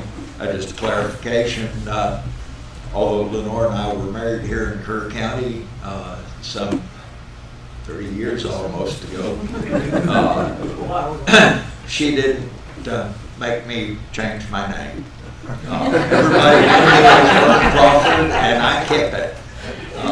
As a professional, I think that's the wise way to do it. I just want to, just in general, say that I have been very impressed. We only came on board to being at the meetings, the past couple of meetings, but I've been involved in contentious situations in communities and walking into the kinds of meetings, informative meetings, solution-oriented meetings that Jill has helped facilitate. It's just a breath of fresh air. Being able for all of us to get together with different interests and work out peacefully solutions that are best operating principles and such as that. It's important. So I highly recommend that the county retain in some form, shape, or fashion Jill's fine service to this community. Thank you. So with that, I'm going to go ahead and make a motion that we enter into negotiations with Jill Shackelford. We need to do it on a per meeting basis, although you heard that much of what she does is not at the meetings, it's before the meetings. But to negotiate some sort of consulting agreement with her. Yes, ma'am? Judge, we have one person that didn't fill out his paper. Could he speak? It's okay with me to not speak, Judge. That's fine. Go ahead. I'm sorry. Go ahead. My apologies and thank you, and thank you, Francis, although I did not ask her for that special exception. Thank you, Francis. Commissioners, Judge, I'm Cliff Kaplan. I'm the Program Director for the Hill Country Alliance. And in that capacity, I also serve as the secretary of a statewide group called Texans for Responsible Aggregate Mining. I've been attending and participating in the discussions at the meetings for 3 or 4 meetings now. And I guess everything that's been said, I agree with. I guess I'll just make a couple quick points. That Jill is uniquely qualified to do some of the key things that are done at these meetings, which is establish a shared set of facts about what is allowed, what is not allowed, what is occurring and what is not occurring at the mines. And she's able to do that because she has knowledge of what goes into mining, and she has relationships with these producers and with the community, and she has the esteem of both the aggregate operators and with the community participants. And that really makes her unique and allows her to create a shared set of facts and forge relationships between community members and the aggregate miners that then allow her between meetings to resolve issues in ways that you've already heard described. I think it's a huge value to Kerr County, as somebody already said. It's really setting a path for other counties to follow, and I think that's enormously important as well. So that's it. Thank you very much. Thank you. The motion that I'm making is just for us to be able, I would ask you to authorize me to negotiate with Jill and bring back her recommendations of what she might be able to do to stay on as a consultant with this group. That's all we're trying to do. Now, why do we need to change it from what we've been doing? Well, because the original contract that we signed, the original consultant agreement, had her in, we signed it, we passed it, we signed it, at $275 an hour. And that's been a little rich for our blood. She's been very agreeable and open to sitting down and negotiating with us on it. We didn't have any authority to do that until we came back to court, so that's what we're here for today. And her current contract, she has one more meeting. We've got one more meeting that we've already approved, that's at $500. We've got that, we've already approved that. So what we're looking at is to sit down and renegotiate the original consulting agreement so that we're not paying $275 an hour. We had some control over what these expenses are going to be. Is that a motion? Yes, that's a motion. Second. Any discussion? Yes. It sounds like we got what we paid for and the right person to get things started. But it was my understanding we'd get this going and she would get this advisory committee or board going, and then it'd be self-sufficient and go on from there. That's my only question, is we haven't reached that point, I guess. That everybody feels like they still need Jill rather than operating on its own. Well, and people are here to tell you to give you their feedback on it, but my understanding was that we brought Jill on to get us organized. Mm-hmm. Right. And she did. Right.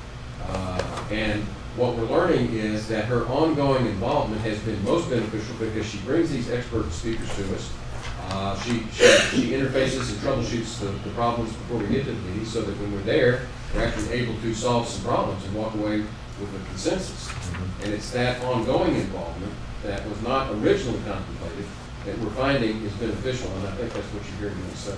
Okay, well, I was just playing devil's advocate. I thought it was a little bit different, but I like what I hear from everybody, and but it sounds like it's evolved into more than what I thought it would. I've had nothing but positive feedback on this, and I don't get a lot of feedback because I'm new, but everybody's jumped on and they reiterate, maybe the same people, but they reiterate what has been said today. And she's obviously a key component to keeping peace, and I can see how that could blow up real easy. So she's got the cats and dogs in the same room. Nobody's fighting. You have a producer and a neighbor sitting side by side. That all speaks well of her, but nobody really told us why she is a key component going forward. Do we distrust one another? Have we not learned enough yet? Nobody spoke to that at all. Everybody spoke about how highly they recommend her, what a nice person she is, what a good job she does. One of the things, and I guess, I'm sorry. This is on YouTube, people need to see. All right. One of the things that she brings to the table that is very unique is that her experience as a mine operator, she was in an area that was over the Edwards Aquifer Zone. They were very violent. She talks about the first meeting she had with her neighbors, they had to have armed security there, and she has that experience to where when they were at the end of her time there, they were having the meetings at country clubs, having dinners and all that. With her experience with how to head that off, it gets us into a spot where we're, instead of dealing with misinformation, because that's one of the things we see all the time is everyone on Facebook is an expert. You know, so you have a lot of misconceptions about what is actually happening at the mines and not. So there's distrust to begin with. She has experienced that firsthand and is able to circumvent that and bring us together in a way that both understand what each other wants, needs, and in a language that everyone understands. Can I say something? Sure. Dan? Stan Kabinko. Real quickly, Don, we're kind of like midway through the string is what has happened, because so much new information comes in that is creating what the judge says, new things that we didn't know about. Also, like for instance, I think an economic impact study could be kind of done on this. What do the quarries bring in, and not only taxes, but income? So there's still more out there to be done, and I don't think our group here locally truly has the expertise to address that and come to something more of a final conclusion. I think another 6 months to a year is well worth it, because it's going to get more solutions, and that's what's been lacking all these years, is we didn't have solutions, we just had yelling, is what we had. Now we're working for solutions, is what I say.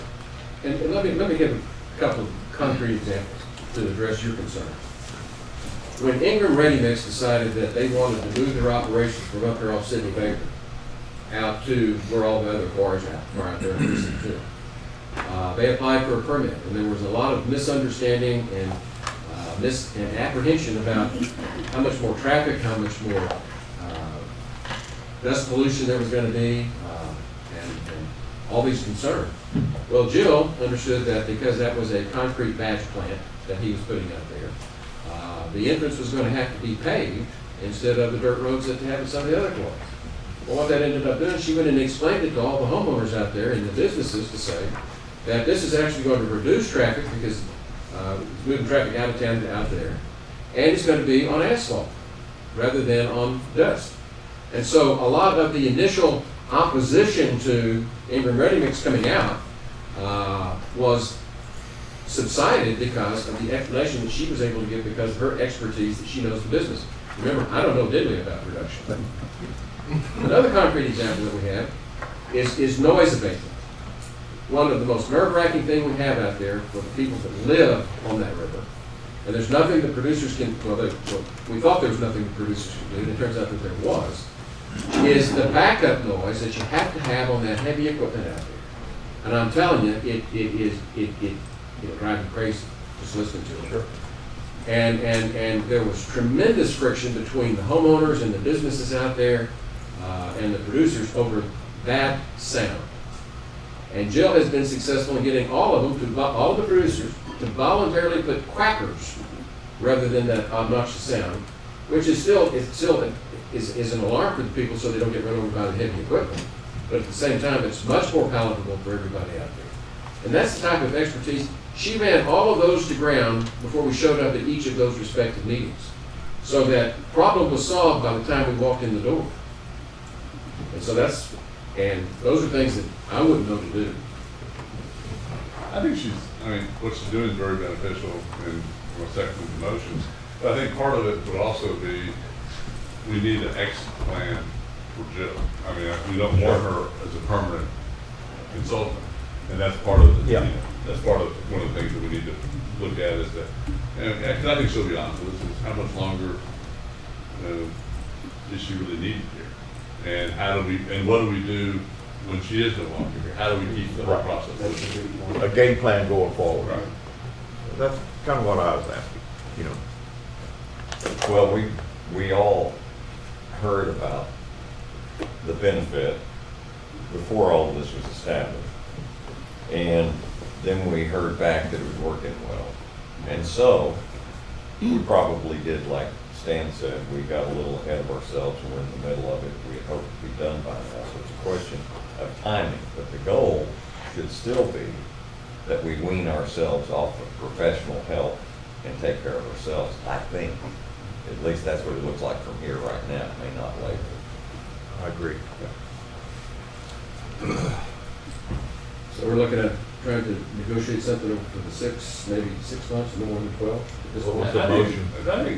I'm just saying authorization to negotiate something. Okay. Because right now, we don't have any authority to do anything. I just, you know, and this with her, maybe she comes down, she probably can do it over the phone, you can relay it to us, I don't know, we need to have her come down, but, you know, how long does she think she's really needed? And, you know, what do we do after she's no longer here? How do we keep the process moving? And that would be part of the scope of the engagement. I have a question about the producers. Is there an association of producers here? You guys get together and talk?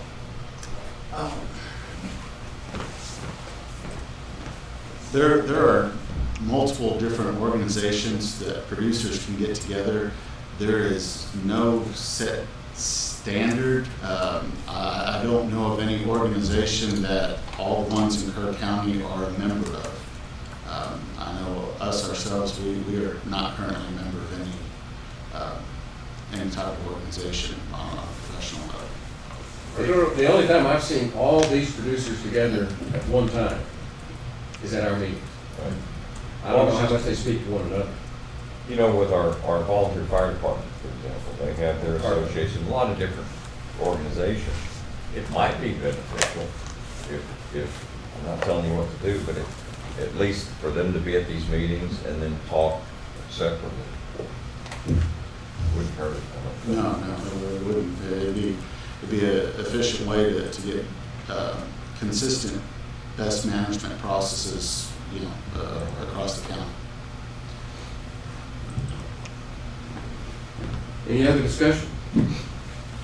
So the motion and second that we have before the court is to authorize a negotiation with Jill Shackelford and a plan, an exit plan, with regard to how long it's going to take for us to be able to get this thing to be freestanding and self-sufficient. That's what we're looking for. Is that right? Any other discussion? Those in favor, raise your hand. Okay, and I'll get together with Jill Shackelford and report back. We'll have another meeting between now and then. So, thank you all for coming. We appreciate your input.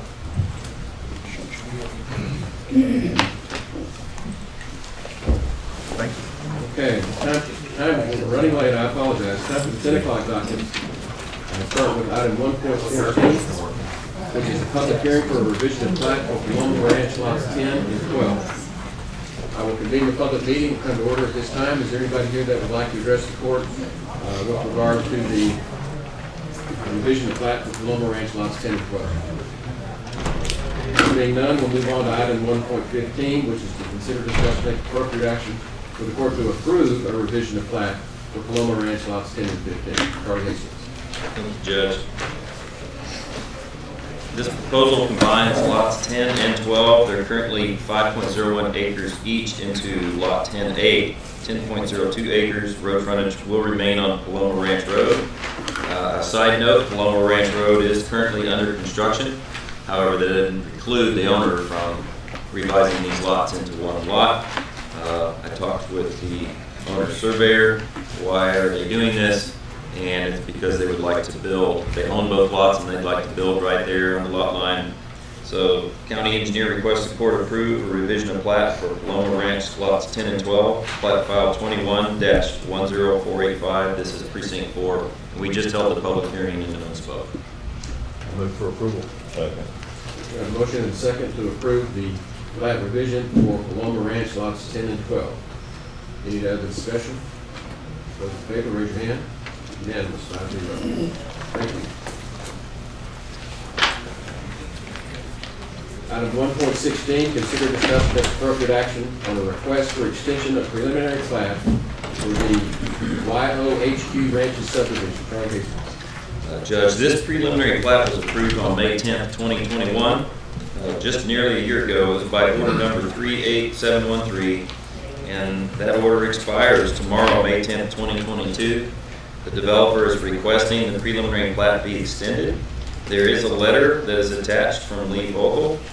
Section 6.02.E.3 of the Kerr County Subdivision Rules and Regulations says in part that a preliminary plat or conditional approval of a preliminary plat shall be effective for 1 year from the date of approval or conditional approval by the Commissioners Court, and that the Commissioners Court may permit one extension of the request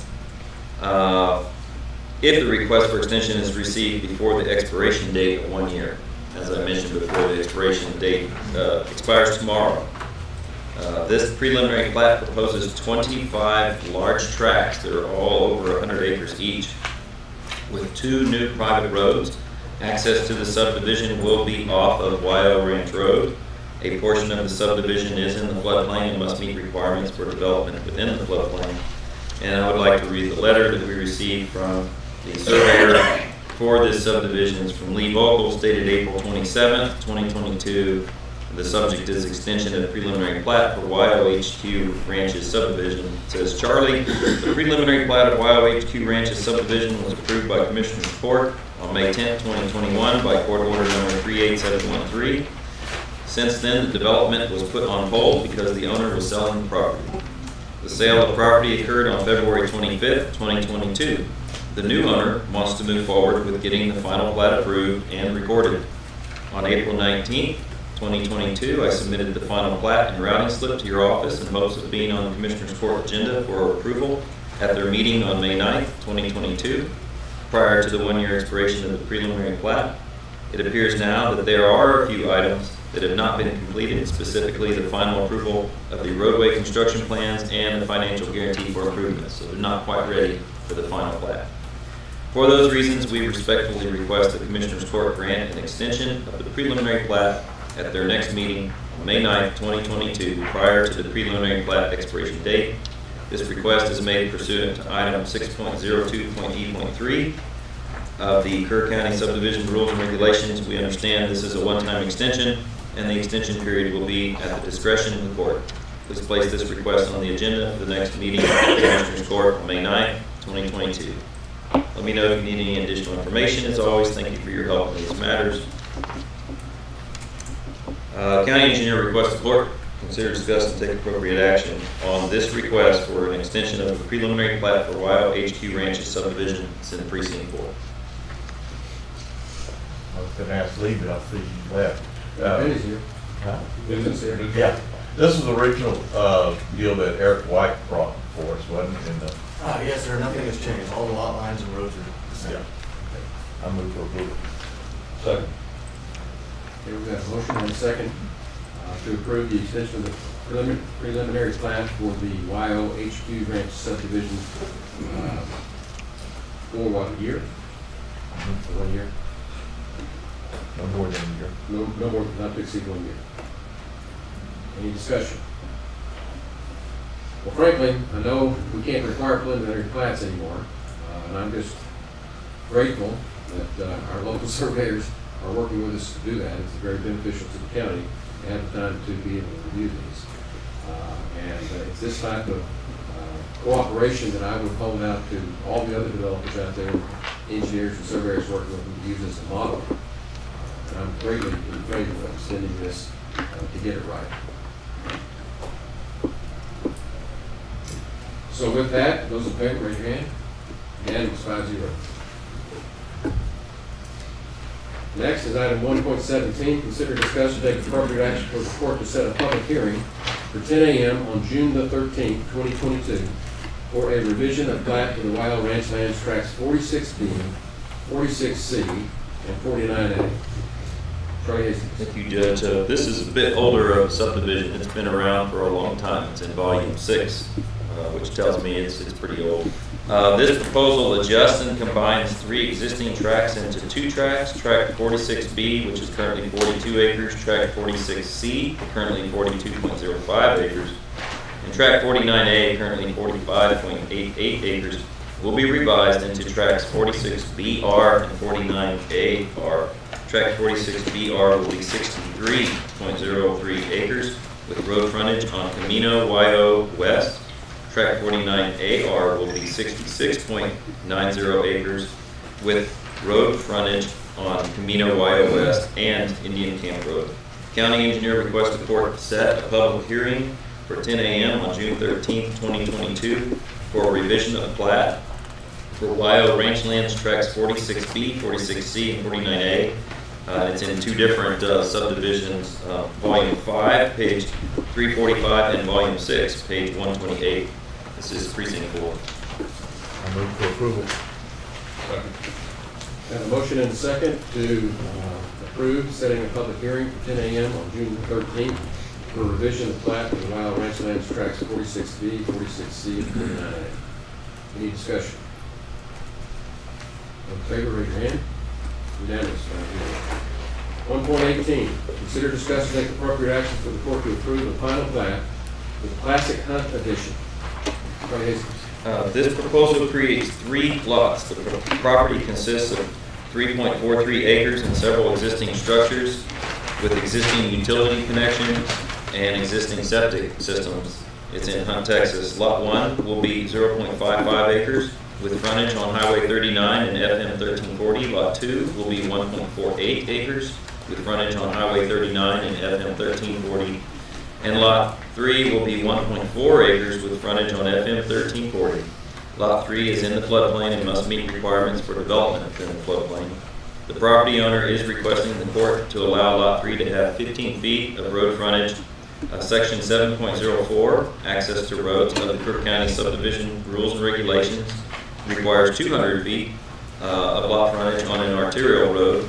But it also states that minimum lot frontage distances may be reviewed by the Commissioner's Court, and lesser distances may be approved based on lot density, topography, and other mitigating factors recommended by the county subdivision administrator. Subdivisions within a high-density development area and where the above minimum lot frontage distances are not practical will be considered on a case-by-case basis.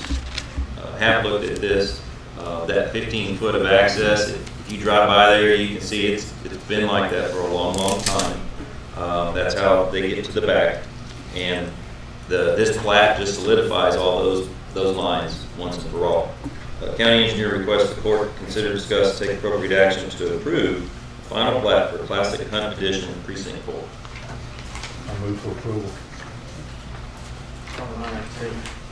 I believe TxDOT, we said this TxDOT may approve the frontage. TxDOT approved? Yes, sir. Second. We have a motion and a second to approve the final plat, the Classic Hunt Edition, as presented. Any other discussion? All in favor, raise your hand. Unanimous. Thank you. Next item is 1.19, presentation concerning the 2023 annular eclipse and the 2024 COVID eclipse. That's Thomas. Morning, Judge, morning, Commissioners. So I've got a short presentation here today.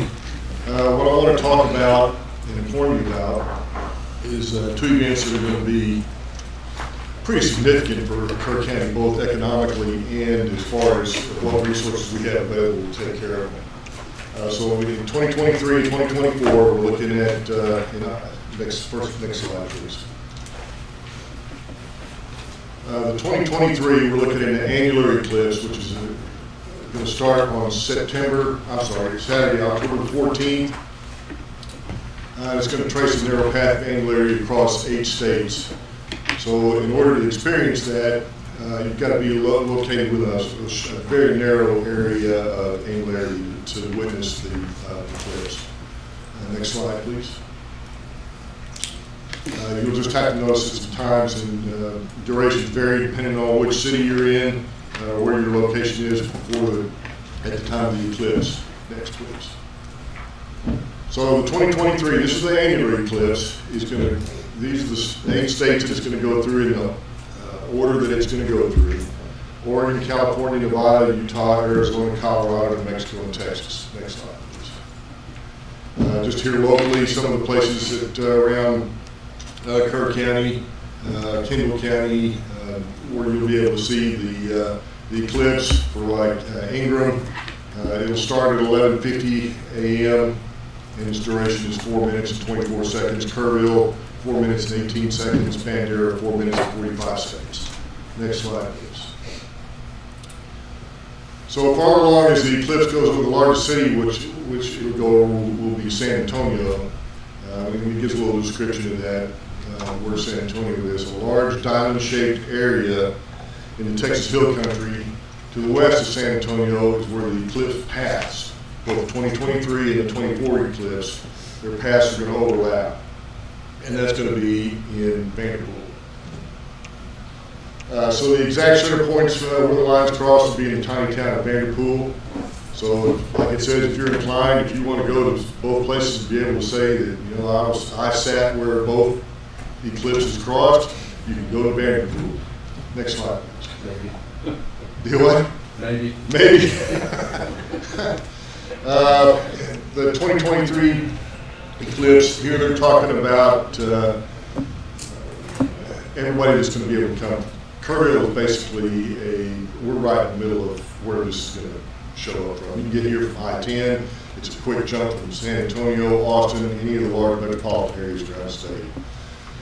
So there in red it says all these interstate highways make getting around this part of Texas easy on the eclipse day, especially if cloudy skies require a quick move to a different location. So these folks, they will go where it's going to be sunshine. So if they're here and it's a cloudy day and they find out that it's clear in Austin, they're going to vacate from here. They'll follow it all the way across to Austin or San Antonio. Next slide, please. So this is the annular eclipse, the path. You can see that green line right there is the path of angularity. The two yellow lines on either side of it are about as far away as you can go and still be able to see the eclipse. You can see it goes right through. I can't see it very well from here, but anyway, it goes right through Kerrville. Next slide, please. And this is where the path continues all the way down where it goes through San Antonio and down through Corpus Christi into Gulf of Mexico. Next slide, please. This is the big one. April 8th of 2024, which is a Monday, we're going to have a total solar eclipse. There will not be another total solar eclipse on the United States continent until the year 2045. 20 what? So the total eclipse is going to trace a path across the 13 United States. And I've got another map here that will show that in just a minute. The yellow lines outline the limits of the path of totality. And the green middle line represents the eclipse center line, which is where you're going to see the most darkness for the longest period of time. So to experience the total phase of the eclipse in each state, you must be between those yellow lines. The closer you are to the green center line, like I said, the longer it's going to last. Areas outside that path of totality, outside those green or yellow lines, won't see nearly as much. Next slide, please. So the 2024 total eclipse is expected to last substantially longer than the last one, which was in 2017. August 21st of 2017 is the last total solar eclipse in the United States. And one of the center places that I talked to was Beatrice, Nebraska, which is in Gage County. Again, like I said, there will not be another total solar eclipse over the continental United States. That says 2024, it's actually 2045. So when I talked to the sheriff of Beatrice, Nebraska, their population is 12,300 for the city. The county population is 21,513. Next slide, please. Again, this is the path, the total eclipse path as it comes through Texas. Next slide, please. That's the total path for the entire United States. Next slide. So when I talked to Sheriff Bill Gustafson at Gage County, they had about 30,000 people came to Beatrice, Nebraska, which means they doubled their population. They did have some traffic issues. He wasn't able to tell me too much about other issues that they may have had. He wasn't there at the time, and the emergency management coordinator for at the time is no longer there. So the person that I talked to used to be was their travel coordinator. I've been trying to get an after-action review from them. I have not been able to get one, but I did get one from another location. We'll talk about that one in just a minute.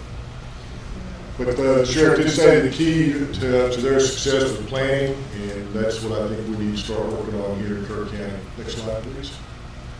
So in Carbondale, Illinois, the eclipse in 2017 had a population of 26,000. They expected 30,000 to 90,000 people to view the eclipse. Some of the areas of concern are traffic flow, drivers pulling off the roadway, permits for vendors, permits for events, sanitation, which I think is going to be a big issue for us. Next slide, please. So for Kerr County and the Hill Country, we're estimating, or estimates putting between 100 to 150,000 people will be here for the total eclipse, which is on April 8th. While I see this as it can be an economic opportunity for the county and for the city and the city of Ingram, I also see this as going to be a big drain on our resources, whatever resources we have. We're not going to have enough resources already.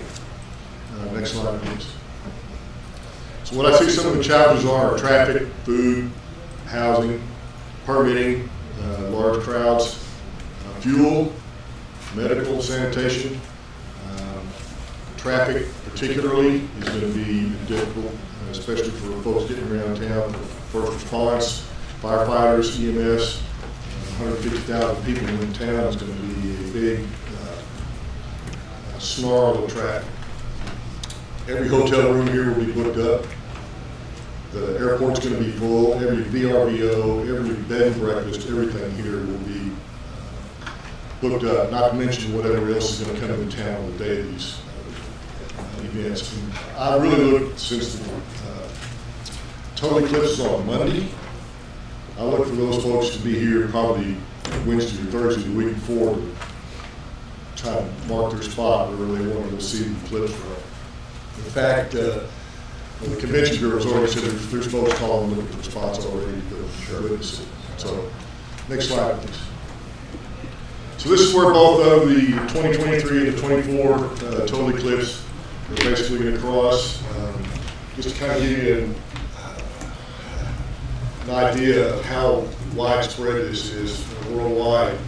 The American Astronomical Society had a conference, video conference over the weekend, several weekends ago, and I was on that conference. And Kerrville was mentioned a minimum of 5 times during that conference. And these were folks that were from all over the country. But there will be people here from all over the world because this is something that they follow. Next slide, please. Yeah, so this is that conference that I was on. If you want more information, go to greateclipse.com, greatamericaneclipse.com, and it'll give you more information on both of those events. Next slide, please.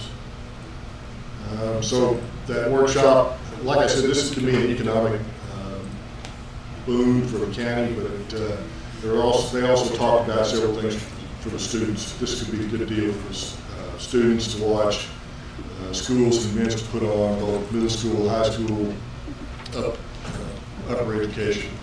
And they talked about opportunities for schools, school districts, opportunities for colleges and universities, and preparing community partners for success. And they had a bunch of people talk about some stuff, lessons learned from 2017. Next slide, please. So they also talked about engaging with local and national state parks, facets of eclipse outreach to underserved communities, essential resources, engaging with museums, planetariums, and science centers, and more, as well as working with libraries. Next slide, please. So just to kind of let you know, this is actually, all this planning started about 2 years ago, pre-COVID. And once COVID hit, it kind of got squashed for a while. We've started it again. The city has been engaged in planning. They have a committee, an ad hoc committee, looking at how to market this.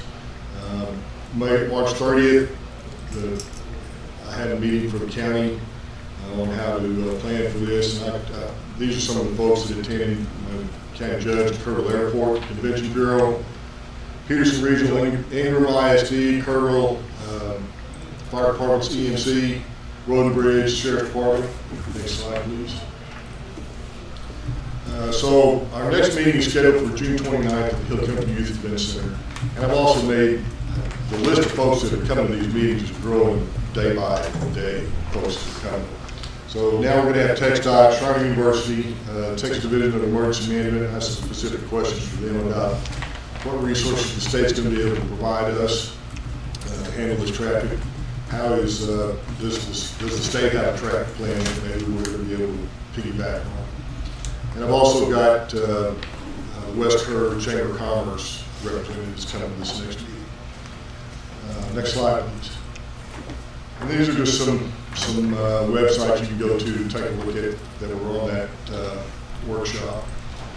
So I think I have a recommendation for what I'd like to see. Is I'd like to see the county get some kind of committee going to look at how we can promote this eclipse, how we can market it basically, and what are we going to do as far as trying to accommodate some of these folks. We've got the Youth Event Center. I think Jake's already had some inquiries about people coming out there and using the RV parks. We've got Black Rock Park and all those other parks out in the county. What are we going to do with those? How are we going to market all this? And then from an emergency management standpoint, we want to keep having these folks at these meetings. We're going to talk about, this is what's going to happen. What are you going to do to mitigate it? How are you going to handle it? So right now we're going to have these meetings quarterly. We'll have a set meeting on June 29th. We'll probably go one more quarter after that, and then we'll probably go to monthly meetings. Any questions on any of that? So you'd there you like go. To appoint a committee? Sir? You think we should appoint a committee? I think the Commissioners Court needs to appoint a committee to look at how the county is going to market this for us to. It's going to be a money-making deal. At the same time, it's going to drain some resources. But one of the things they talked about at these meetings was to make sure that we had some events going on in town the day of the eclipse, so that those folks would stay here and not everybody trying to bail out all at once. 150,000 people trying to get out of Kerr all at once and be pandemonium. So we try to keep them here as long as possible, in town, seeing the sights, doing whatever, and then they can just gradually leave as it needs to. The agenda item is just for presentation. Yes, sir. So we can't do it today. But who do you recommend on a committee? Or, I mean, what are the thoughts? Is this for marketing? Yes, sir. Not management? No, I'm going to keep doing my meetings for the emergency management part of it. Because I'm still worried about porta-potties. Yeah, well, that's going to be something we're going to take a look at. As I don't contracts. understand, it looks to me like it's marketing itself. I mean, they're going to show up. Well, we could do some things to try to. I get that, but most of those are having to do with, like. Well, I think if we could get it like the Youth Event Center. In and out, a little bit more orderly. Yeah, if we're going to do market some type of events like star parties, whatever, for folks to hang out and witness and and just stay here for a little while till things can kind of cool off, everybody can get out of town safely. Well, and the more that you have, the more money is dropped here before they go. Sure. So And I Uh, think the first person to find is Jake. You mentioned. Yeah. He's already working with us quite a bit. Her university. And I think that, when you think about it, maybe at our next meeting, put together a committee, probably convention and bureau and chamber. And some from the city, I know the city's already doing some stuff. Well, they've got an ad hoc committee that's taking a look at all the marketing part of that. I don't see why we can't meet with them. Bill, can you share that PowerPoint with us? Absolutely. Yeah. Any other questions for Doug? I know everybody here would want to be an astronaut when they were kids, so this would be pretty cool. I did not want No. You can't tell me that. off the ground as I ever want to be. I understand. You're a little older now, too. Yes. One of the things that that came to mind, you're talking about the traffic and that, and I don't know how you get this out, but, would it make sense for the schools not to have schools that day? They're talking now. One of the school districts that came to the last meeting said that they were seriously considering not having school that day. Right. And the other thing is, and I don't know how you do this, maybe the Convention Business Bureau, get with the Walmarts, the HEBs and all that and say, get your deliveries here early, but how do we do that? Is there an organization that No, we just need to go through those organizations individually. I would think they're thinking along those lines way ahead of us. Well, I hope they are, because there were some other folks that came to this first meeting, had no earthly idea this was gonna happen. Yeah. But So- deliveries to have, things like, stockpile, get it here before, so they're not Right. trying to come the day of. Yeah, I've got plans for the next meeting to try and get HEB there, Walmart, those types of folks. HEB has a large emergency management group. I'm sure that I'll be able to go through them and we'll be able to work something out. Just kind of, we talked about the schools. Somebody mentioned, well, opening football stadiums. Let's just open football stadiums, let them go. Southern Illinois University at Carbondale had 15,000 people inside their football stadium, 15,000 people outside the football stadium. So, I don't think we've got capacity for that. Not at Tybee Stadium, that's for sure. So now, this will be like running an emergency event, like this winter storm. You're gonna have the CERT guys and the ham radio operators, all those guys. Yes, sir. We'll have, the Emergency Operations Center will be open. Everything is all hands on deck. All hands on deck. For First how one- many days? We haven't discussed that yet. The first one is, the annular eclipse is on a Saturday. I'm not too worried about that one, just because it's on a Saturday. Most people just walk outside their house and take a look at it. But the other one, the big one, is on a Monday, and that's the one that's followed worldwide. There'll be people here from all over the world. So I'm looking at the first eclipse as kind of a trial run, a warm up, basically. That's for the tipping your big toe in the one. pool. Sir? That's just tipping your toe in the pool. Yes, sir. I think our biggest issue is gonna be traffic. I was gonna ask, is there any means by which they store fuel? I see fuel as a real problem. That Well, many we'll people talk- getting in, then one day trying to get out. We'll talk to the fuel providers here. I guarantee you, this is gonna look worse than a hurricane when they come up here, Yeah. because they're gonna drain the restaurants, they're gonna drain the fuel. You won't be able to go out and eat. Yep. You won't be able to get around town. So it's gonna be busy. It's gonna be hectic. So everybody just needs to kind of prepare a little bit. But we gotta start thinking about it. We gotta start thinking about it. Okay. Anything else for Doug? Thank you. Yes, sir.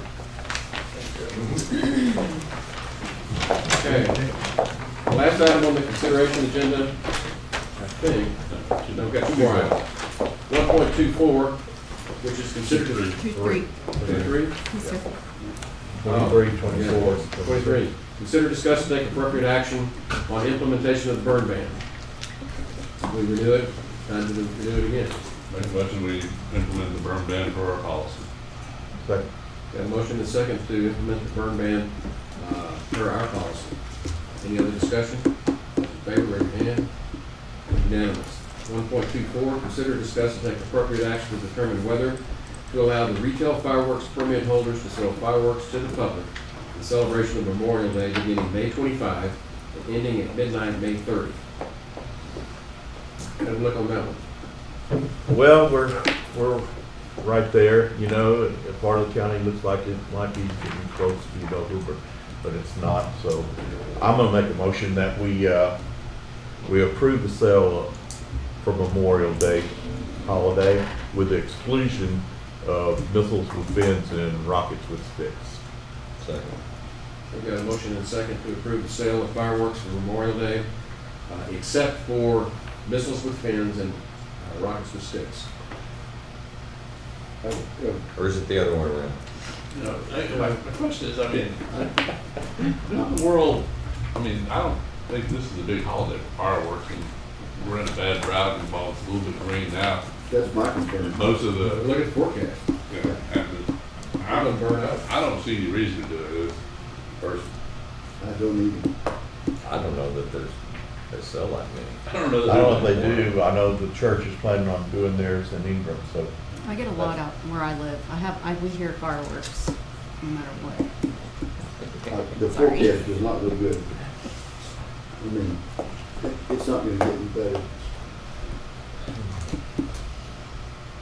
Do we have a motion and a second? Any other discussion? Those in favor, raise your hand. Those opposed, raise your hand. 3-2. Try. No? For the churches. Item 1.26. That's right. Yes, sir. Consider, discuss, take appropriate action to approve the updated job descriptions in the Human Resources Department. Ms. Dawes. Yes, good morning. Yes, these have been revised to remove any mention of payroll, since payroll was transferred to the treasurer's office for both HR director and the HR generalist. On the HR director's, there was only one removal in the general description, and on the HR generalist, it was removed in the general description, and then one item under essential job duties.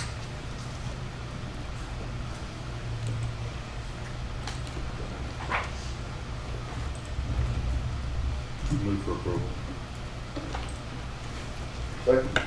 We have a motion and a second to approve the job descriptions, revised job descriptions as presented. Any discussion? Those in favor, raise your hand. Unanimous, 5-0. Thank you.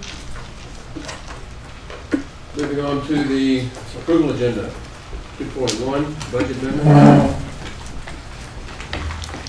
Morning.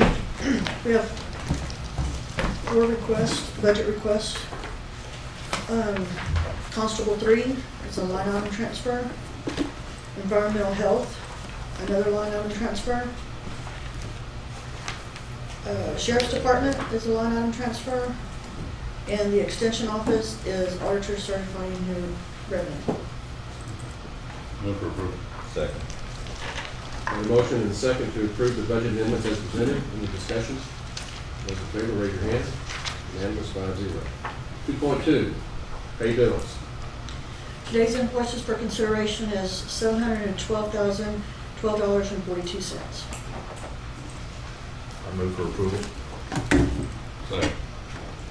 We have a motion and a second to pay the bills as presented. Any discussion? Those in favor, raise your hand. Unanimous, 5-0.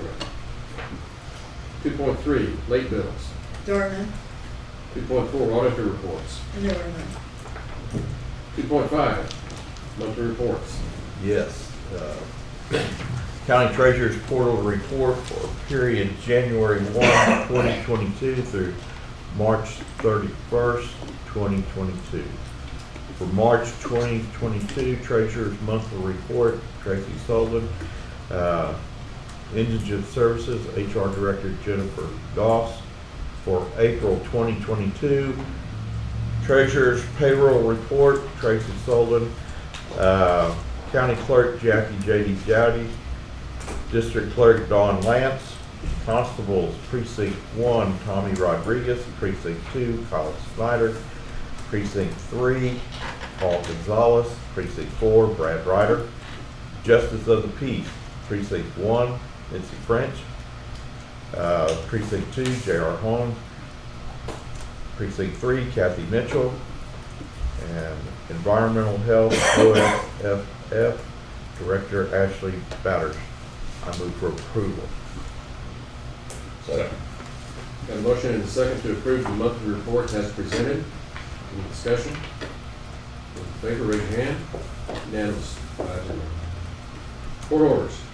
Court orders from our April 25th regular meeting, numbers 39278 to 39294. They all have to be in order. I move for approval.